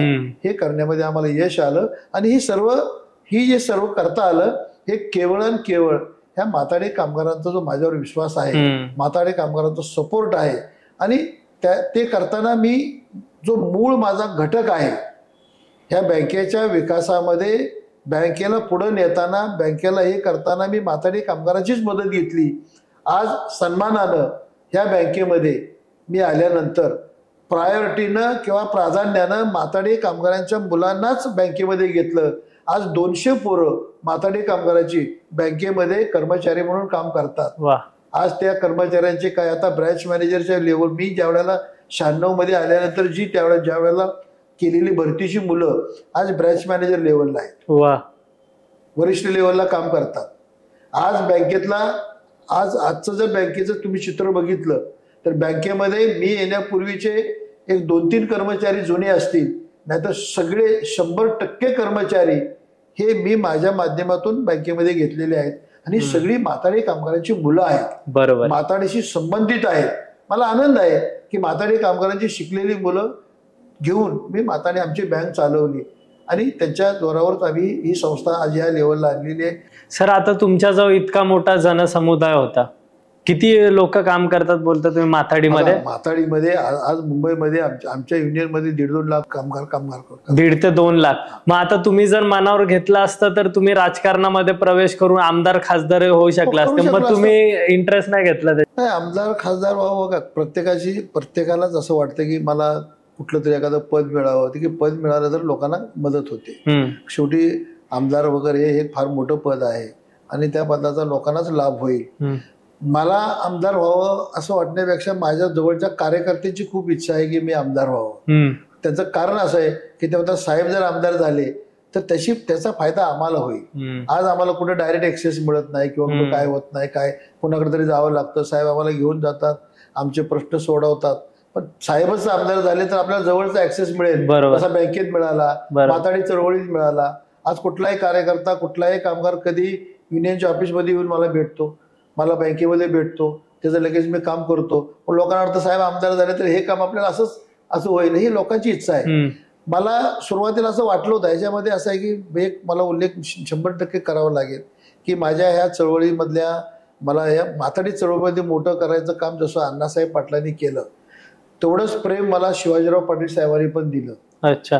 बाबुराव रामिष्टेंनी पण मला त्या ठिकाणी या चळवळीमध्ये आणण्याचं काम केलं. ह्यांचं श्रेय मोठं आहे त्याच्यामध्ये, हे मला विसरून चालणार नाही. आणि शिवाजीराव पाटील साहेबांची पण इच्छा होती की मी आमदार व्हावं. त्यावेळेला शशिकांत शिंदे साहेब आमदार झाले, त्यावेळेला आम्ही 2 तिकीटं मागायला गेलो होतो की गुलाबराव जगतापांना पण द्या आणि शशिकांत शिंदे साहेबांना पण द्या. पण त्यावेळेला शशिकांत शिंदे साहेबांना जावलीतून तिकीट मिळालं. मी डोंबिवलीतून त्यावेळेला मागितलं होतं, पण तो डोंबिवलीला त्या पक्षाच्या ज्या म्हणजे जशा आत्ताची युती आघाडी आहे तसंच त्यावेळेच्या त्या युती आघाडीमध्ये त्यावेळेचं ते तिकीट त्या पक्षाकडे आलं नाही आणि त्यामुळे मला मिळालं नाही. आणि मग त्याच्यानंतर मी ह्या आमदारकीचं जे डोक्यातून काढून टाकलं की आपल्याला आमदारकीपेक्षा आपण लोकांना जर रोज ऑफिसमध्ये बसलो, रोज जी संस्था आपण चालवतोय त्या संस्थाचं जर काम केलं तर आपण आमदारकी एवढंच त्या ठिकाणी आपण काम करू शकतो, लोकांना मदत करू शकतो. आणि आजही मी कोणाकडेही जरी गेलो तरी ह्या माथाडीची आयडेंटिटी आहे, हिंदुस्थान बँकेची आयडेंटिटी आहे आणि लोकांशी आम्ही ज्या पद्धतीनं कामकाज करतो त्याचा कुठं ना कुठंतरी असेसमेंट होत असतं. आज कोणाकडेही जरी गेलो तरी आमचं कुठलंही काम अडत नाही. आणि याच्यामध्ये एक उल्लेख आणखी 100% मला करावा लागेल की राजकारणामध्ये ज्या आम्ही आज आमदार खासदार म्हणजे आमचे शिंदे साहेब होते, नरेंद्र पाटील साहेब पण आमदार झाले, त्या आमदारकीचा आमच्या चळवळीला मदत झाली. तेवढं आपली सहकारी आमदार असताना आपण आणखी आमदार व्हावं आणि सगळ्यांनीच आमदारकी इच्छा बाळगणं बरोबर नाही, म्हणून मी कधी तो नाद तेव्हा सोडून दिला. आजही कुठलंही काम जरी असेल, मला मंत्रालयामध्ये जरी गेलो तरी बघा अनेक पक्षाचे अनेक वेगवेगळ्या ठिकाणचे लोक आहेत, परंतु अजितदादा पवार साहेबांनी माझ्यावर नेहमीच प्रेम केलं. अच्छा. दादानी मला ज्या वेळेला मी मंत्रालयामध्ये एखादा प्रश्न घेऊन गेलो तर दादानी मला तो प्रायोरिटीनं जवळ बोलून सोडवला. अगदी परवाची देखील तुम्हाला मी सांगतो. त्यावेळेला मी दादा आता दोन फ्रॅक्शन झाले, पवारसाहेब मोठे पवारसाहेब आणि दादा 2 राष्ट्रवादी जरी झाले, आम्हाला खूप वाईट वाटलं, असं व्हायला नको होतं पण झालं. परंतु दादा पवारसाहेबांचे विचार ते त्यांच्या वेळेचे त्यांचे जरी ते शाहू फुले आंबेडकरांचे विचार घेऊन ते चाललेले, दादाही शाहू फुले आंबेडकरांचे विचार चाललेले होते. परंतु दादांचे काम करण्याची आम्ही काय पवार साहेबांच्याकडून किती कामं करून घ्यायचो, आमचा संबंध दादांशीच असायचा, आम्ही दादांच्याकडेच जायचो. आणि दादा कुठल्याही प्रश्नाला त्वरित न्याय देणारा माणूस आहे. दादाने माझ्यावर नेहमी प्रेम केलं. परवा देखील मी त्यांना भेटून गेल्यानंतर मला कडकडून भेटले आणि गुलाबराव कधीही काही असेल तरी माझ्याकडे यायचं, कुठल्याही गोष्टीचा कधीही करायचा नाही. आणि ते अनेक वेळेला आणि त्यांनी मला ते कामामध्ये मदत केलेली आहे. त्यामुळे अशी एवढी मोठी मंडळी आहे. आम्ही फडणवीस साहेबांच्याकडे गेलो तरी ते आम्हाला मदत करतात, एकनाथराव शिंदेच्याकडे गेलो तरी ते मदत करतात, काँग्रेसमध्ये सगळ्या पक्षामध्ये सगळे आपली लोक आहेत. आणि आम्ही कुठलंही वैयक्तिक स्वार्थी काम घेऊन जात नाही, आम्ही लोकांचं काम घेऊन जातो, एखाद्या सामाजिक उपक्रमासाठी जातो. त्यामुळं काहीतरी मिळवण्यासाठी आम्ही जात नाही, हे लोकांच्या मदतीचं आहे. सामाजिक कामं घेऊन जातो आणि माझं जास्त कामं जर असतात तर माथाडीचीच असतात. कुठल्या तरी माथाडी कामगारांचं काहीतरी असतं, त्या मदतीसाठीच आम्ही जातो आणि ती कामं आमची होतात. पण सर या महाराष्ट्राच्या राजकारणामध्ये आता अस्ताव्यस्त वाटायला लागलंय का, काय वाटतं? पूर्वीचा एक चांगला बघा, काय पूर्वीच्या पूर्वीची काम करणारी मंडळी आणि आताची विचारधारा जी चाललेली आहे हे आता हे सगळं कमर्शियल सारखं राजकारण चाललेलं आहे. हे आपण बघतोय समोर. आणि काय होतंय, बाहेर होल्डिंग लावणारी, शायनिंग करणारी हीच मंडळी तिकडे मंत्रालयात फिरताना दिसतात. त्यांचं सामाजिक काम किती, योगदान किती, काय करतात हे फक्त प्रसिद्धी करून तिकडं मंत्रालयामध्ये लाभ मिळवणारी मंडळी जास्त तयार झालेली आहेत. त्यामुळे आता सर्वसामान्य माणसाला आता ह्या गोष्टीपासून खूप लांब जायला लागला असं वाटायला लागलेलं आहे. ग्राउंड लेवलला काम करणारे फार कमी राहिले. सामान्य कार्यकर्त्याला कोण विचारतच नाही. आता सुद्धा जो जास्त काम करतो ना तो मागे राहतो आणि जो नुसता पुढं करतो तो पुढे जातो. म्हणजे शायनर लोकांचं काम राहिलेलं आहे. आता बरेचसे लोक असे, बरेच कार्यकर्ते असे आहेत की ग्राउंड लेवलला काम करतात, लोकांना मदत करायचं काम करतात. ते कधीच चित्रपट तिकडे वरती दिसत नाही, त्यांना कोण विचारत पण नाही. हे थोडंसं दुर्दैव आहे. तसं नाही झालं पाहिजे. खरं तर काम करणाऱ्या बघा, मी जसं सांगितलं, हे दादांच्याकडे कौशल्य आहे. आमचे शशिकांत शिंदे आमदार आहेत, नरेंद्र पाटील साहेब आमदार होते, तरी मी मंत्रालयात गेल्यानंतर दादा कधीही मला आदरानंच काय गुलाबराव काय चाललंय एवढंच काय, शरदचंद्रजी पवार साहेब देखील मी कधी जरी गेलो तर काय गुलाबराव काय चाललंय एवढं जरी पवार साहेब बोलले ना, आम्हाला काय आमदारकी खासदारकीची गरज आहे. जो माणूस मला नावाने ओळखते तेवढी मोठी व्यक्ती, ही सगळी आपण फोटोज बघणारी, ह्याच्यावर बघणारी मंडळी आहेत. ही मंडळी आपल्या नावानिशीने ओळखतात. आणखी आपल्याला काय पाहिजे. फक्त आयुष्यामध्ये आम्ही एक पथ्य पाळलं, कुठलंही चुकीचं, लोकांच्यावर अन्याय करणारं, लोकांना त्रासदायक काम कुठलंही करायचं नाही. ज्यावेळेला असं वाटेल की आपल्याला चुकीचं काम केल्याशिवाय करता येत नाही, त्यावेळेला आम्ही सगळं सोडून देणार, परंतु आयुष्यामध्ये चुकीचं काम करणार नाही. हे एक आम्ही बांधलेली खुणकाट आहे. आणि सर, आताची जी पिढी आहे ना, नवीन पिढी, त्यांच्यात बघा बँकेमध्ये पैसे ठेवणे ह्या गोष्टी कमी झाल्यात, पण शेअर मार्केट आणि क्रिप्टो नवीन आलंय. सो याच्याबद्दल काय तुम्हाला काय झालंय, लोकांना लगेच श्रीमंत व्हायचंय आणि अशा नवीन कन्सेप्ट आलेल्या आहेत की बँकेमध्ये पैसे ठेवायला नको, क्रिप्टो सारखी करन्सी घ्या, त्याच्यातून बऱ्यापैकी पैसे वाढतात, हे करतात. हे सगळं सट्टा बाजार आहे.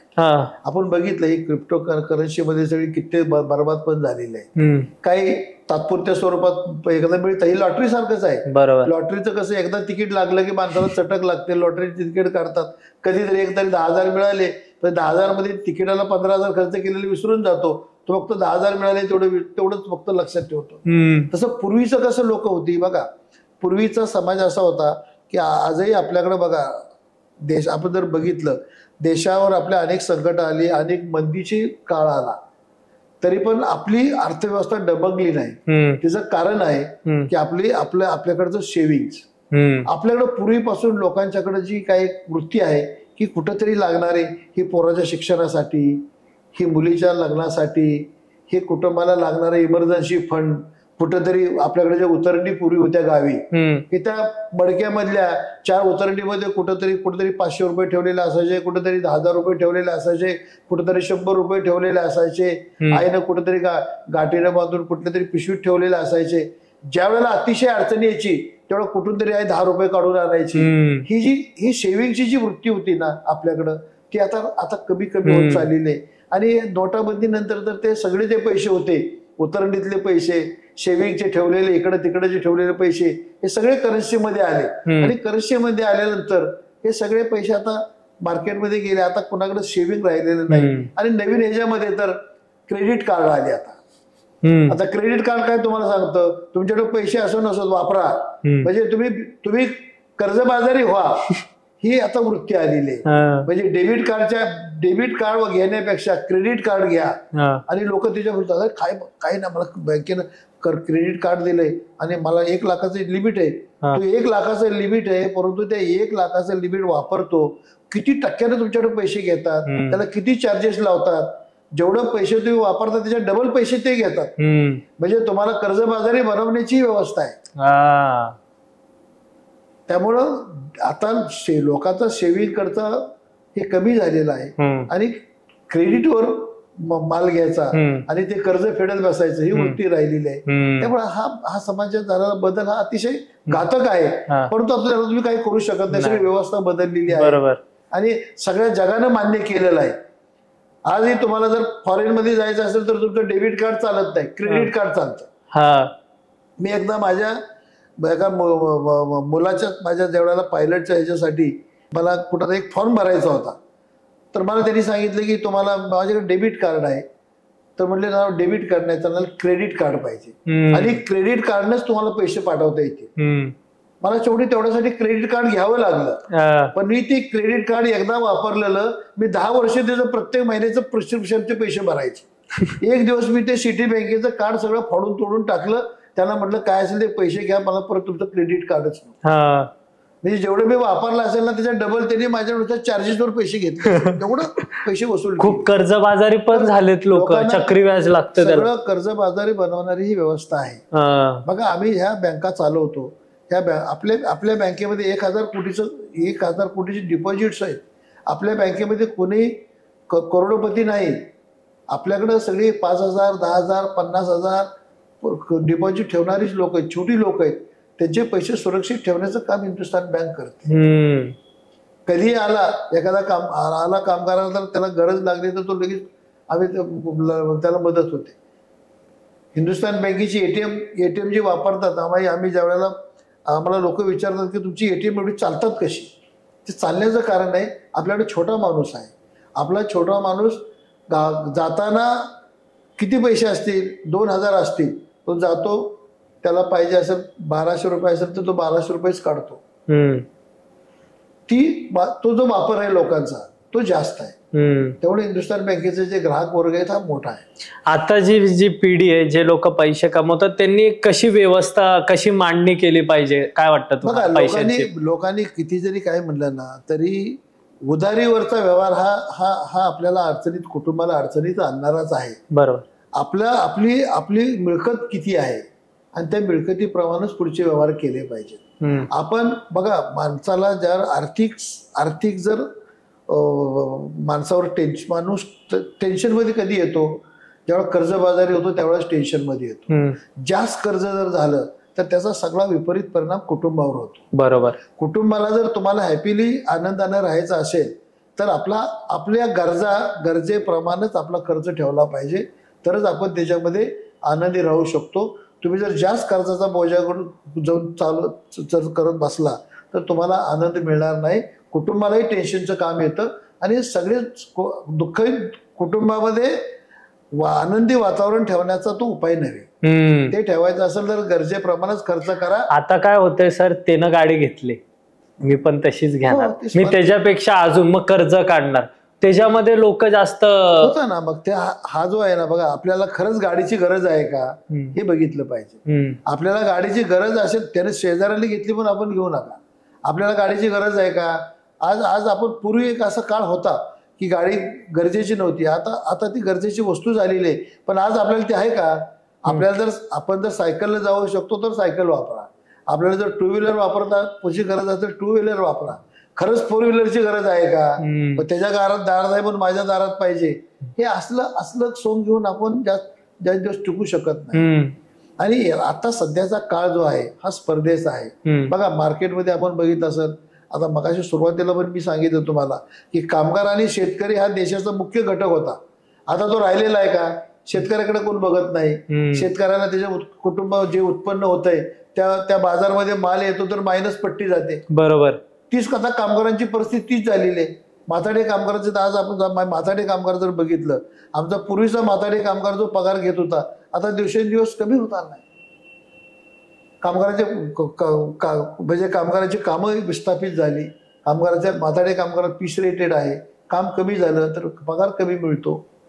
त्यामुळे ही जी नवीन झालेली आहे त्याच्यात आणखी नवीन घटक आहेत. नवीन आलेल्या कामगार संघटना ह्या देखील बाजारू संघटना मार्केटमध्ये आल्या आहेत. त्याचा देखील ह्या चळवळीवर फार मोठा इम्पॅक्ट झालेला आहे. तुम्हाला अगदी साधं उदाहरण सांगतो. आत्ताच नवीन स्टील अथॉरिटीमध्ये आमचे 500-600 कामगार काम करतात. त्या स्टील अथॉरिटीतल्या 500-600 कामगार आम्ही अनेक वर्षापासून ह्या लोकांना चांगल्या पद्धतीनं संघटनेच्या माध्यमातून माझा स्वतःचा सहभाग घेऊन ह्याची रोजीरोटी टिकवायचा आम्ही प्रयत्न केला. मध्यंतरी अचानकपणे कोणतरी आला आणि त्याने सांगितलं की आम्ही तुम्हाला असं करून देतो, तसं करून देतो, खोटी आश्वासनं दिली. आणि त्याचा इम्पॅक्ट असा झाला की जे सेल यार्डला कामगार कमी करणे, कामाचे ऑपरेशन्स कमी करणे, कामगारांचे दर कमी करणे हे प्रकार नव्हते. हे मध्यंतरी एका चुकीच्या पद्धतीनं आंदोलन केल्यामुळं हे सेल यार्डामध्ये झालं आणि सेल यार्डमधला कामगार जो चांगला होता, आनंदी राहत होता, त्याचा चांगलं अर्निंग होतं, हे सगळं अर्निंग आता सेलमधला कामगारमध्ये नवीन चाललं की फक्त सरकारनं आदेश काढले की फक्त 110च कामगार काम करतील. 600 कामगार आम्ही त्यांना कायमस्वरूपी तिथं ठेवलं होतं. कधी सेलची किंवा कॉन्ट्रॅक्टरची कधी हिंमत नव्हती झाली की हा विचार घेऊन असं होईल, कोणाला कधी स्वप्नात नव्हतं वाटलं. आता उलट चित्र झालं. म्हणजे चुकीच्या पद्धतीनं आंदोलन केलं तर काय होतं त्याचं आदर्श चित्र आता सेल मधलं आहे. आम्हाला अतिशय वाईट वाटतं की जे आम्ही चळवळीनं टिकवून ठेवलं होतं, लोकांना इथपर्यंत घेऊन लोभापोटी हे सगळं निघून गेलं. आता ते कोणाच्या हातात राहिलं नाही की ते रिपेअर करू शकतो. म्हणजे चुकीच्या पद्धतीनं आंदोलन, नेतृत्व जर चुकीचं झालं आणि लोकांना खोटी आश्वासनं दिल्यामुळे काय होतं त्याचं एक आदर्श उदाहरण आमच्या सेलमधल्या कामगारांचं आहे. मला अतिशय वाईट वाटलं. माझ्या आयुष्यात मी जेवढं लोकांना करून दिलं, माझ्या समोरच जाताना मला अतिशय खरंच खूप वाईट वाटतंय की आमच्या चळवळीतलं हे अपयश म्हणलं तरी चालेल, पण त्याला आम्ही काहीच करू शकत नाही. नवीन तुम्ही जे सांगितलं ही नवीन पिढी जी आलेली आहे ही त्यांची वैचारिक लेवल नाही, वैचारिकता त्यांच्यात कमी आहे. उतळ पाण्याला खळखळाट फार तसं म्हणतात. कुठला अभ्यास करायचा नाही, चांगलं वाईटाची पाहणी करायची नाही. नक्की ते होऊ शकतं का? एखाद्याने सांगितलं की मी इथून तुम्हाला हे विमान पाडू शकतो का? नाही पाडू शकत. मग अशी चुकीच्या पद्धतीनं लोकांना सांगितलं की तुम्हाला आम्ही सगळी मशिनरी बाहेर काढून देऊ, तुम्हाला सगळं हे करून देऊ आणि परत तुम्हाला मॅन्युअली काम करायला देऊ, हे शक्य नव्हतं. आलेल्या नवीन टेक्नॉलॉजीला बरोबर घेऊन आपला रोजगार कसा टिकेल हेच बघितलं पाहिजे. आम्ही ते प्रयत्न केले आणि म्हणून इथपर्यंत चळवळ टिकवून ठेवली होती. आज हे जे उतावळे पोर आहेत सर, यांच्यासाठी काय सांगा? नाही, उतावळे पोरांनी बघा, उतावळे पोरांना मला एवढंच सांगायचंय, आता व्हॉट्सअप संस्कृती आहे सगळी, त्याचं तपासलं जात नाही. व्हॉट्सअप संस्कृतीमुळे तरी सगळं बिघडलेलं आहे. त्याचा खरा खोटा काय आहे, सत्य काय आहे हे बघितलं जात नाही. कोणतरी काहीतरी टाकतो, तेवढंच खरं मानतो आणि आपण त्याच्याने निर्णय घेतो आणि त्याच्यामुळे हे सगळं चुकतंय. पूर्वी बघा अभ्यास होता म्हणजे पूर्वी पुस्तकं वाचायचो. किती लोक आता पुस्तकं वाचतात? किती लोक चांगल्या लोकांचे आत्मचरित्र वाचतात. खरे समाज सुधारक कोण आहेत त्याचा लोकांनी वाचलेला आहे का? लोक एका वाक्यात टिप्पणी करतात. आपण अहिल्यादेवींची पुण्यतिथी जयंती साजरी करतो. अहिल्यादेवीनं किती लोकांनी समजून घेतलेलं आहे. सावित्रीबाईनं किती लोकांनी समजून घेतलेलं आहे हे लोकांनी बघितलं पाहिजे. नुसत्या जयंती पुण्यतिथ्या साजऱ्या करून हार घातला पण त्याचे विचार आपण आपल्याकडे अंगीकारले. बरोबर. त्यांनी त्यावेळेला घाट बांधले, अहिल्यादेवीनी घाट बांधले, झाडं लावली, लोकांना पानपोया उगारल्या. आपण आज किती लोकांना पाणी प्यायची व्यवस्था करतो, किती लोकांना आपण जेवायला देतो, किती लोकांना मदत करतो. चांगल्या ठिकाणी आपली मदत होते का? आपण सगळेजण हे करतो आणि पार्टी करतो. मग त्याच्यात पार्टी संस्कृती त्याच्यावर तयार झालेली आहे. पार्टी होते म्हणजे काय होतं, आपण बिघडायची संस्कृती येते, सुधारायची संस्कृती नाही. पूर्वीच्या मुंबईमध्ये आणि आत्ताच्या मुंबईमध्ये काय फरक वाटतो तुम्हाला? पूर्वीची मुंबई रोजगार देणारी होती.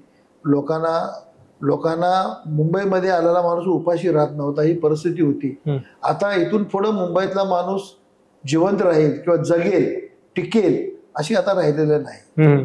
मुंबईमध्ये बघा बाहेरचे आजही काय झालंय, आपण मराठी माणसाची एक आता खरं तर मराठी हे वाईट गोष्ट आहे, आपली लोकांची काम करण्याची वृत्ती राहिलेली नाही. आपण म्हणतो हे काय आहे, ह्याच्यात काय आहे, कुठे आम्ही आजही आमच्याकडे कोण आला, साहेब नोकरी पाहिजे, कुठे पाठवलं म्हणलं ना तर तो म्हणतो स्केल काय मिळेल, काम तर कर.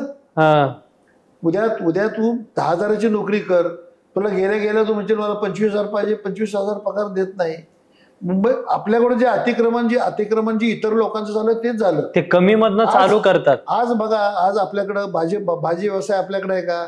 आपल्या कळंबी कॉलनी जर बघितलं असेल 50% बाहेरचे लोक येऊन गाडीवर व्यवसाय, गाडीवर भाजी विकतात, गाडीवर सगळा बाजार ते विकतात. आपले लोक किती आहेत त्याच्यात. मग म्हणतात काम नाही, काहीच आपल्याकडे नाही. आज कुठलंच मार्केटमधला वर्तमानपत्र टाकणारा बाहेरचा माणूस आहे, भाजी विकणारा बाहेरचा माणूस आहे, मच्छी विकणारा बाहेरचा माणूस आहे, माताडीमध्ये काम करणारा देखील बाहेरचा माणूस आहे. आपला माणूस काम करत नाही. आपला माणूस म्हणतो क्रेनवर काम आहे का, तर मी करणार. आता मॅन्युअली काम होणार नाही. बाहेरचे लोक येऊन आता ते काम करतात. ते परत ते लोक येतात, ते तिथं उभे राहतात, ते आता माताडी कायद्याचं संरक्षण घेतात. आपले लोक माताडीचं संरक्षण न घेता बाहेर माताडी कक्षेच्या बाहेर काम करतात. अशी परिस्थिती झालेली आहे. त्यामुळं नवीन पिढीनं ह्याचा अभ्यास केला पाहिजे. आपल्याला टिकण्यासाठी काय आणि पेशन्स पाहिजे. बघा, सगळ्यात महत्वाचा भाग आहे संयम हा असला पाहिजे. आताच्या पिढीकडे संयम अजिबात नाही. लगेच त्यांना म्हणजे जसं झेरॉक्स कॉपी सारखं त्यांना पाहिजे. आज केलं म्हणजे आमच्याकडे बऱ्याच वेळा काही लोक येतात, साहेब आमचं हे काम होईल का, किती दिवसात होईल. आणि असं नाही होत, त्याला वेळ लागेल. आपल्याला याला लढाई करताना देखील अनेक स्ट्रॅटेजी करावी लागतात. आज ज्या लोकांना आज माझ्याकडे अनेक कंपनी आहेत. तोडजामध्ये केलॉग सारखी कंपनी आहे, बॉम्बे ब्रिव्हरीज आहे, IGPL आहे, महाराष्ट्र वकार महामंडळ आहे, डव केमिकल आहे. ह्या केमिकलमध्ये काही स्थानिक लोक आहेत. ही स्थानिक पोरं पहिली कॉन्ट्रॅक्टरकडे काम करायची. ह्या लोकांना मी माताडी पूर्वी असं होतं, माताडी म्हणजे घाटावरचीच लोक, असं नाही. मी त्या लोकांना सांगितलं आमच्या केलॉग मध्ये आता काम करणारी लोक आहेत ते केवळ एका कॉन्ट्रॅक्टदारातर्फे हाऊसकीपिंग म्हणून काम करायचे. मी माझ्या युनियनमध्ये आले. मी त्यांना म्हणलं अरे तुम्ही ठीक आहे, युनियन आम्ही त्यावेळेला त्यांचं हाऊसकीपिंग म्हणून त्यांचं आम्ही नेतृत्व केलं. मी त्यांना सांगितलं अरे तुम्ही माताडीत या, लोडिंग अनलोडिंगची कामं माताडीत येतात. माताडीत आलं तर तुम्हाला त्याचा अशा पद्धतीने आम्ही बसवून देऊ. त्यावेळेला लोकांना अगोदर नाही करता लोक तयार झाली. मी त्या लोकांना माताडीत बसवलं. आज ते कामगार जी मिनिमम वेजवर काम करणारे लोक होते, आज त्या लोकांचा 60-70 हजार रुपये, लाख रुपयेपर्यंत पगार जातो. आणि सर जे बिझनेस ज्यांना करायचंय त्यांना काय सल्ला द्याल? बघा, बिझनेस करायला देखील तुम्हाला संयम ठेवला पाहिजे आणि कुठलाही काम करण्यामध्ये कमीपणा वाटता कामा नये. आपल्या लोकांना मी हे करू का, हे कसं मी करणार, अरे माझं तर असं आहे, अमका असं आहे. मी माझ्या आयुष्यातलं जर सूत्र जर तुम्ही मला विचारलं ना, तर कुठलंही काम मोठं नाही, कुठलंही काम छोटं नाही. मिळेल ते काम करा. तुम्ही जे काम कराल ते प्रामाणिकपणानं करा, तुम्हाला यश आहे. हे मी माझ्यावरून मी लोकांना सांगू शकतो. मला कधी कुठल्याही कामाची लाज वाटली नाही. कुठलंही काम करण्याची माझी तयारी आहे. आजही मी बँकेत आलो तर मी बेल मारली की मला शिपायाला मला गरज नाही.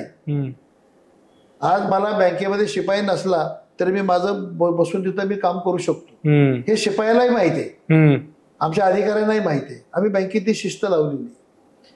युनियनमध्ये देखील मला मी जरी गेलो, मी माझं आजही लोकांचे पत्र मी स्वतः तयार करतो, स्वतः लोकांना पत्र तयार करून देतो. मी वाचल्याशिवाय माझे अर्धी कामं अशी होतात की मी माझं बनवलेलं पत्र बँकेतलं असेल किंवा युनियनमधलं असेल, मी स्वतः बनवतो. मी बनवलेलं अर्धे पत्रच माझं काम करतं.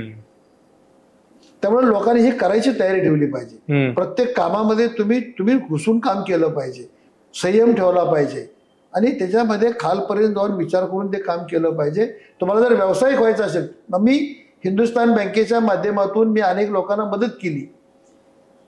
मला अनेक लोक तुम्हाला मी अशी दाखवून देईन की ज्या लोकांना आम्ही 4 लाखाची मदत केली ते आता करोडपती झालेली लोक आहेत. अनेक तुम्हाला लोक अशी भेटतील. तुम्हाला जर तुम्ही जर इंटरव्ह्यू घेतल्या तर आम्हाला हिंदुस्थान बँकेमुळे आम्ही इथं आलो, एवढे मोठे झालो, अशी लोक तुम्हाला भेटतील. आम्ही त्या लोकांना पण सांगितलं बघा, शिस्तीनं वागा, संयमानं वागा, त्या पैशाचा योग्य वापर करा. आणि ज्या लोकांनी केला ते खूप पुढे गेली. रस्त्यानं सुद्धा आज जाताना आम्हाला एखादा माणूस ज्यावेळेला भेटतो, मी ट्रेनमधनं कधी येतो, मला आज काय वाटत नाही. मी डोंबिवलीहून कधी निघतो, मला गाडी नसेल, ड्रायव्हर नाही आला तर मी घरी नाही बसत. मी लगेच तिकीट काढतो, ट्रेनमध्ये जातो. मी ट्रेनमध्ये जर बसलो ना तर मला हमखास 3-4 लोक ओळखीची भेटतात. मला मी ओळखत नाही त्यांना. लोक येतो, हसतो, मला म्हणतो साहेब बसा. बस मी म्हणतो नाही साहेब मी तुम्हाला ओळखतो, मला माहित आहे तुम्ही हिंदुस्थान बँकेचे चेअरमन आहात. मला तुम्ही मदत केली होती, मला शिक्षणाच्या वेळेला मदत केली होती, त्यामुळे मला शिक्षणाच्या वेळेला मला मदत झाली. मी आता त्यावेळेला आता चांगल्या ठिकाणी नोकरी करतो. माझ्या आई वडील मला नेहमी तुमचं नाव घेतात, असं हेच कमवलं आपण, हेच कमवलं.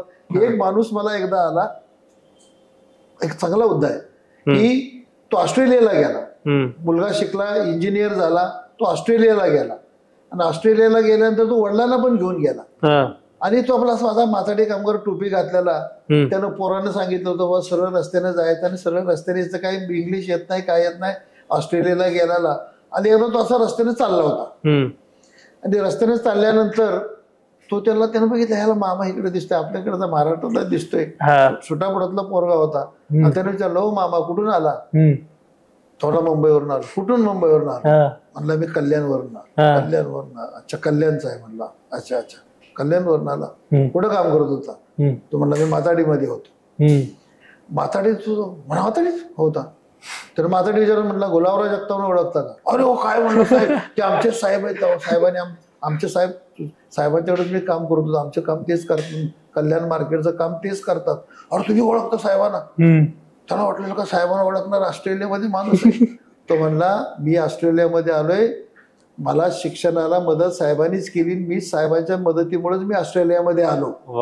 तो माणूस ज्या वेळेला कल्याणला आला ना, तो कल्याणला आल्यानंतर पहिला मला भेटायला आला, अहो साहेब मी मला सांगितलं, अहो साहेब मी ऑस्ट्रेलियाला गेलो होतो, तुम्हाला ओळखीचा माणूस मला भेटला, तुमचं नाव घेतलं त्यानं, त्याला एवढा आनंद झाला. हेच आयुष्यात आम्हाला पाहिजे, दुसरं काय पाहिजे. बरोबर. लोकांना आम्ही किती मदत करू शकतो, आपल्यामुळं काय लोकांना मदत झाली. आणि रस्ती मला आज ही कळुंबरी कॉलनी मध्ये सुद्धा लोक ज्यावेळेला 2005ला पाऊस आला, लोक घर सोडून जात होती. आम्ही लोकांना सांगितलं जाऊ नका, ही घरं आपली आहेत, सोडू नका. शासनाने तुम्हाला वरती वाढवायला परवानगी दिली, आम्ही त्याला सरळ हातानं बँकेकडून मदत केली. आम्हाला ऑडिटमध्ये ऑब्जेक्शन आलं तर आम्ही त्याला फारसं गांभीर्याने न घेता आज जी कॉलनी उभी आहे त्याला हिंदुस्थान बँकेच्या मदतीमुळेच लोक उभी राहिली. नाहीतर त्यावेळेला घरं विकून लोक चालली होती, घाबरून चालली होती. उद्या पाऊस पाणी भरलं, उद्या घरं पाण्याखाली जातील, त्यापेक्षा घर विकून गेलेलं बरं. त्यावेळेच्या ज्या परिस्थिती अशी होती 2005ची, कॉलनीमध्ये पाणी भरलं, 10 फुटाखालचे सगळे लोकांचे संसार उद्ध्वस्त झाले. त्यावेळेला आम्ही आमची गुलाबराव जगताप सोशल फोरम नावाची संस्था आम्ही तयार केली. त्या संस्थेच्या माध्यमातून लोकांना आम्ही इथं पहिली वेळ मी आलो आणि आम्ही लोकांना छोटीशी मदत केली आणि ह्याच इमारतीमध्ये बसून लोकांना आम्हाला अत्यावश्यक लागणारा 4 दिवसाचा शिधा वाटप आम्ही केलं. ही आमची लोकांशी बांधिलकी आहे आणि हीच चळवळ घेऊन आम्हाला अशीच पुढे घेऊन जायचंय आणि हेच काम करायचंय आम्हाला. बाकी जे काही लोकांसाठी चांगलं करता येईल, लोकांना मदत होईल, हाच आमचा अखेरपर्यंत प्रवास असणार आहे. चांगलं काम करता येईल तोपर्यंत करायचं, वाईट रस्त्याने जावं लागत असेल तर रस्ता थांबवायचा, हे आम्ही ठरवलेलं आहे. सर, आता तुम्ही तुमच्या आयुष्यामध्ये जगताना असं काय वाटलं की ह्या गोष्टी केल्यामुळे तुम्ही इथपर्यंत सक्सेस होऊ शकले? बघा, माणसाच्या एकतर खरेपणा असला पाहिजे, निष्ठा असली पाहिजे. आम्ही आमच्या चळवळीवर, आमच्या नेत्यांवर आम्ही नेहमी निष्ठा ठेवल्या आणि त्यांच्याकडे जे चांगलं आहे ते आम्ही नेहमी घेतलं. त्यामुळे माणसाने आपल्याला जो मदत करतो त्याच्यावर आपल्याला निष्ठा ठेवूनच काम केलं पाहिजे.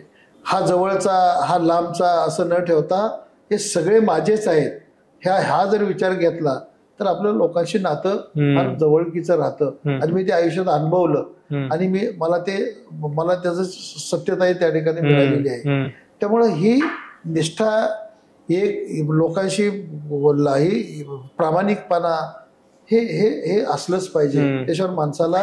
आणि हे आताचे जे मुलं आहेत त्यांच्यासाठी, युथसाठी तुम्ही काय असं सजेस्ट कराल की हे केलं पाहिजे? नवीन पिढीनं, नवीन युवकांना मी एवढंच सांगेन की नवीन युवकांनी पहिला आपल्या कुटुंबाचा विचार केला पाहिजे, आई वडिलांचा विचार केला पाहिजे.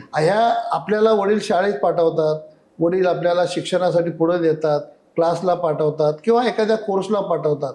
त्यावेळेला आपल्याला जी फी भरलेली आहे ती फी वडिलांच्या रक्ताचं पाणी करून त्यांनी आपल्याला दिलेले पैसे आहेत. तर ते पैसे वाया जाणार नाहीत, त्याच्यावरच लक्ष ठेवून मला तिथून मोठं झालं पाहिजे. आणि प्रत्येक गोष्ट, कुठलंही काम जिथं तुम्ही कराल हे डेडिकेशन न करा, निष्ठापूर्वक करा. कुठलंही काम छोटं नाही, कुठलंही काम मोठं नाही, सगळी कामं मोठी आहेत. आपण अगदी साध्या साध्या उदाहरणातून बघू. एका कुठलाही साधा तबला वादक सुद्धा जागतिक कीर्तीला जाऊ शकतो. म्हणजे कुठलाही खेळ घ्या, कुठलाही तुम्ही तुमची जी हॉबीज जे काही कराल ती शेवटपर्यंत टिकवा आणि त्याच्यामध्ये मी मेरिटमध्ये आलो पाहिजे हे बघा.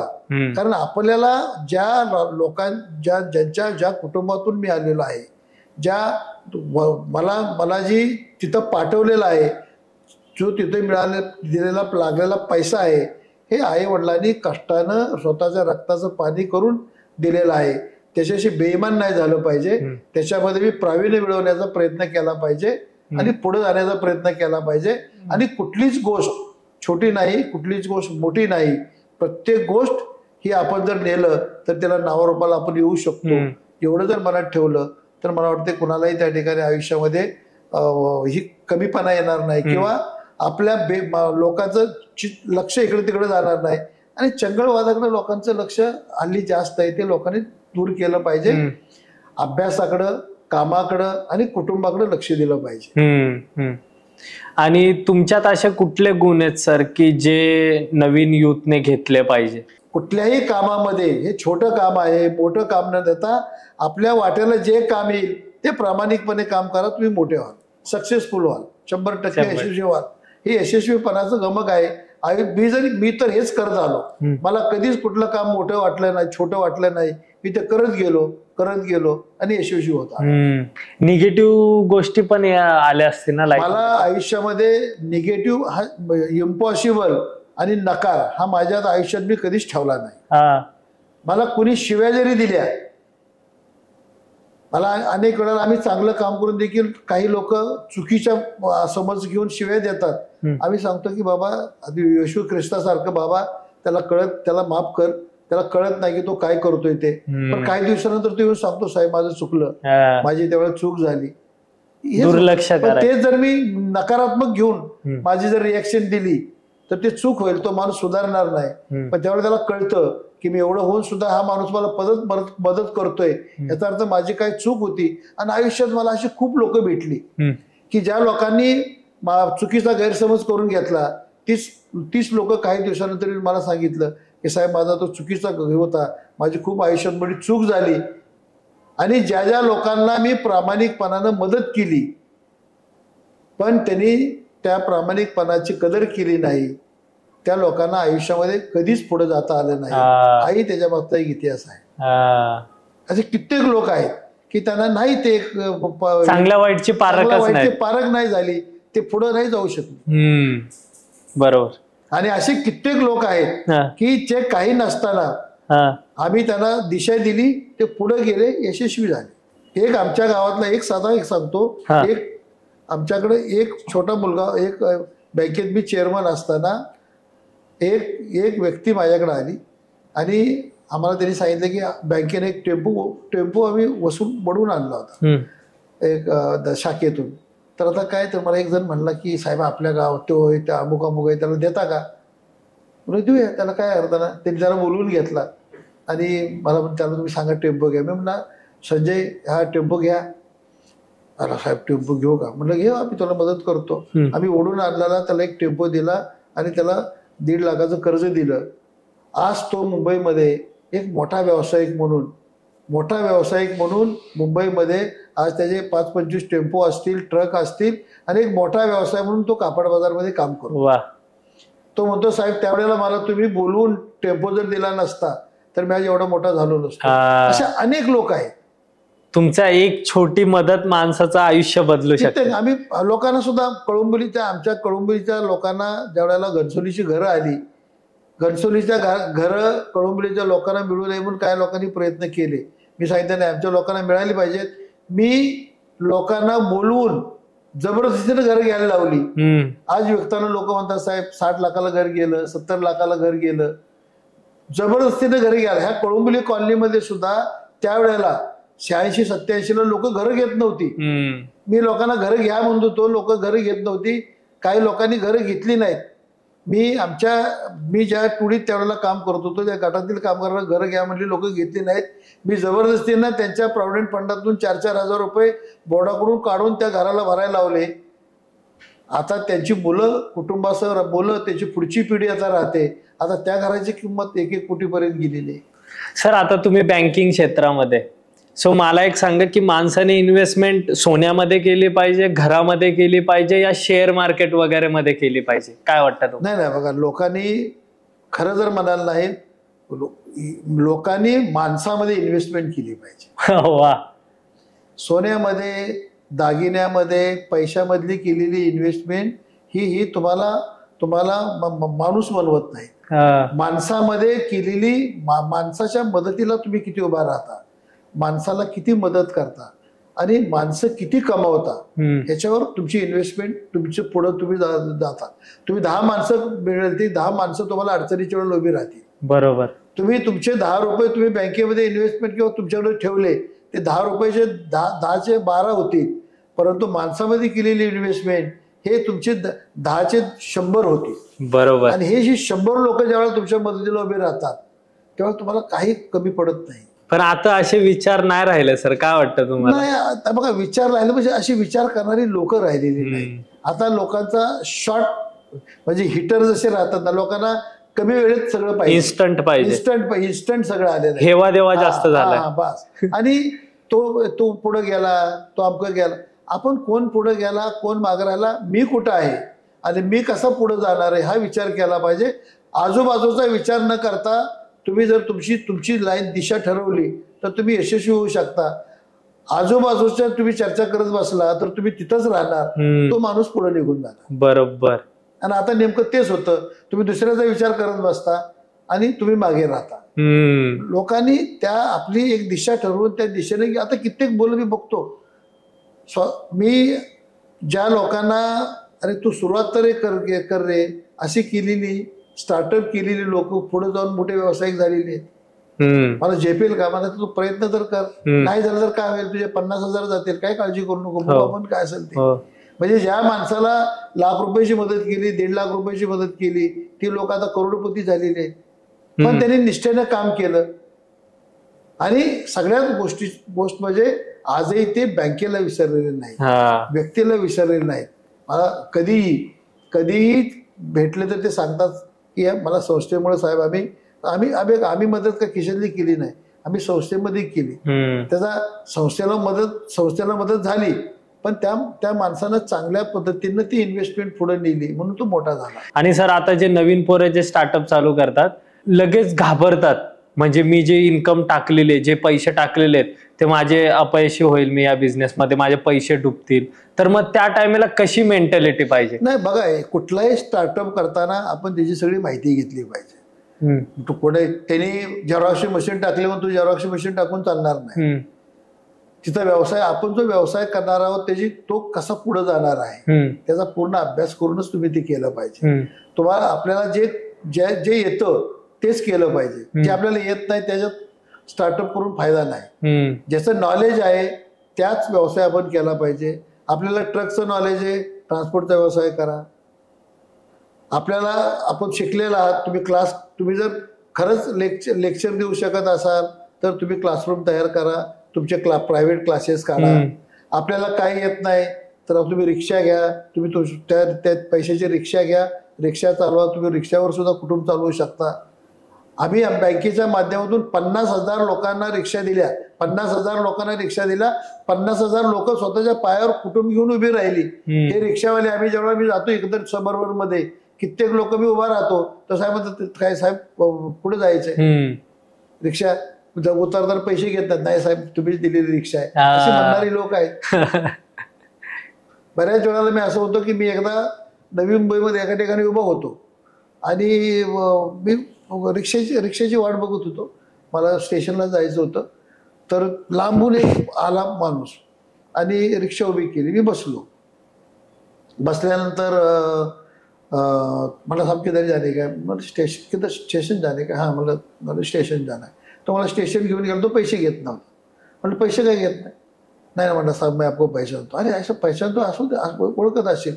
मग त्याने मला एक ओळख सांगितली की साहेब मी ट्रॉम्बेला राहतो आणि ट्रॉम्बेला मला तुम्ही मदत केली होती, मी त्याच्यातून माझी रिक्षा घेतली, मी तुम्हाला तिथून बघितलं, तू उभे वाहत म्हणून मला रिक्षा कोणच उभा राहत नव्हता, लांबून माझ्याशी जवळ उभा राहिला आणि मला तो घेऊन गेला. अशी लोक उभे राहतात. आपण लोकांना मदत केली ना तर कोणाला कुठेतरी लोक आपल्या मदतीला उभे राहतात. 100%. त्यामुळे माणसं कमवणं हा सगळ्यात महत्वाचा आहे. बरोबर. तुम्ही लोकांच्या मदतीला किती उभं राहता तर तुमच्या मदतीला लोक उभे राहतात. तुम्ही कोणाच्या मदतीला उभा नाही राहिला, तुम्ही नुसते पांढरे कपडे घालून उभे राहिला, तुम्हाला कोण विचारणार नाही. बरोबर. तुमचा हा सगळा जीवन प्रवास करताना तुमच्या ज्या अर्धांगिनी आहेत म्हणजे तुमच्या मिसेस ज्या आहेत त्यांचा पण खूप मोठा पाठबळ तुम्हाला लागला असेल, मग त्यांच्याबद्दल काय वाटतं तुम्हाला? नाही, माझ्या जडणघडणीमध्ये माझ्या मिसेसचा सिंहाचा वाटा आहेच. त्यात काय बघा, आम्ही कामगार चळवळीत काम करणारी 24 तास या चळवळीत आम्ही डेडिकेशन आहोत. पण घर चालवणं, कुटुंब चालवणं, मुलांना मोठं करणं, आलेले आमच्याकडे रोज सकाळी 7 वाजल्यापासून रात्री 11 वाजेपर्यंत लोक घरी येतात. त्या सगळ्या लोकांची विचारपूस करणं, त्यांना चहा देणं, त्यांना वही देणं, त्यांचं हे करणं हे माझी मिसेस करते.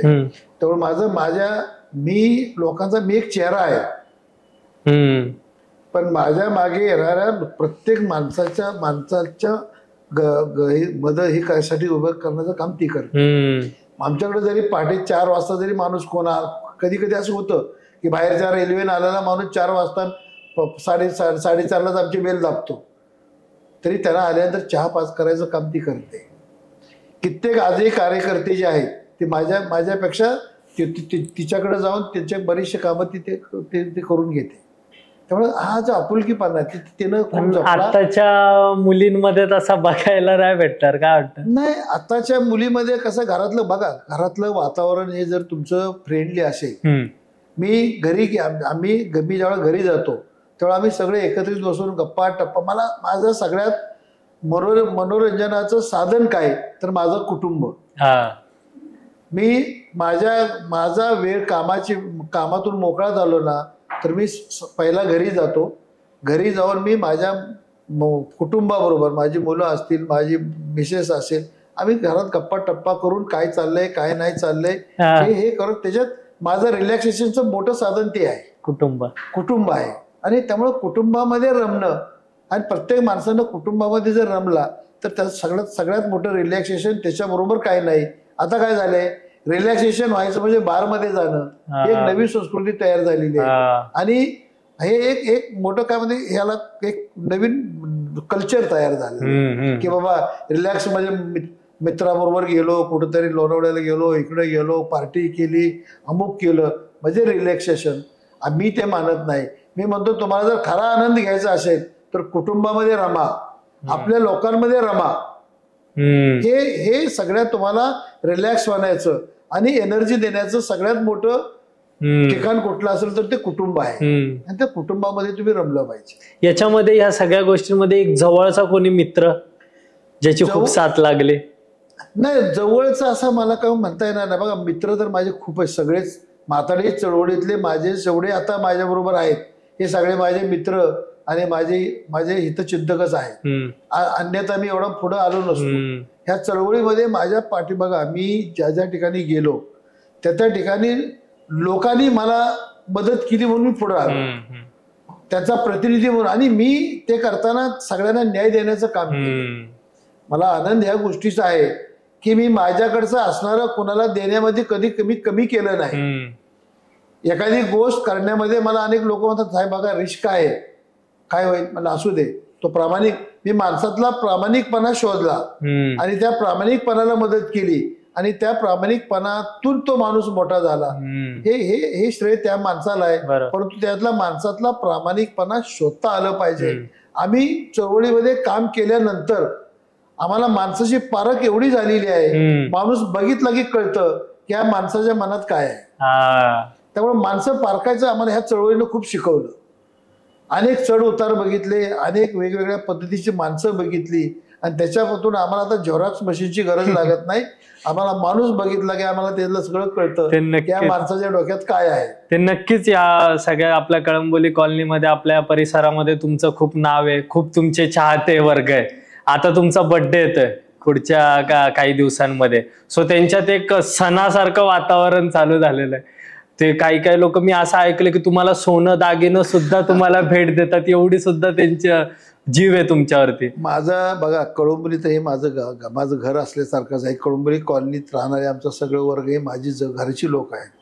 आणि माझा वाढदिवस वगैरे हे सर्व असं ह्याच्या विरोधातला माणूस मी आहे. खरं तर माझा वाढदिवस कसा साजरा झाला हा देखील एक ऐकण्यासारखी घटना आहे, गमतीची गोष्ट आहे. मी माझा वाढदिवस कधी साजरा करत नव्हतो.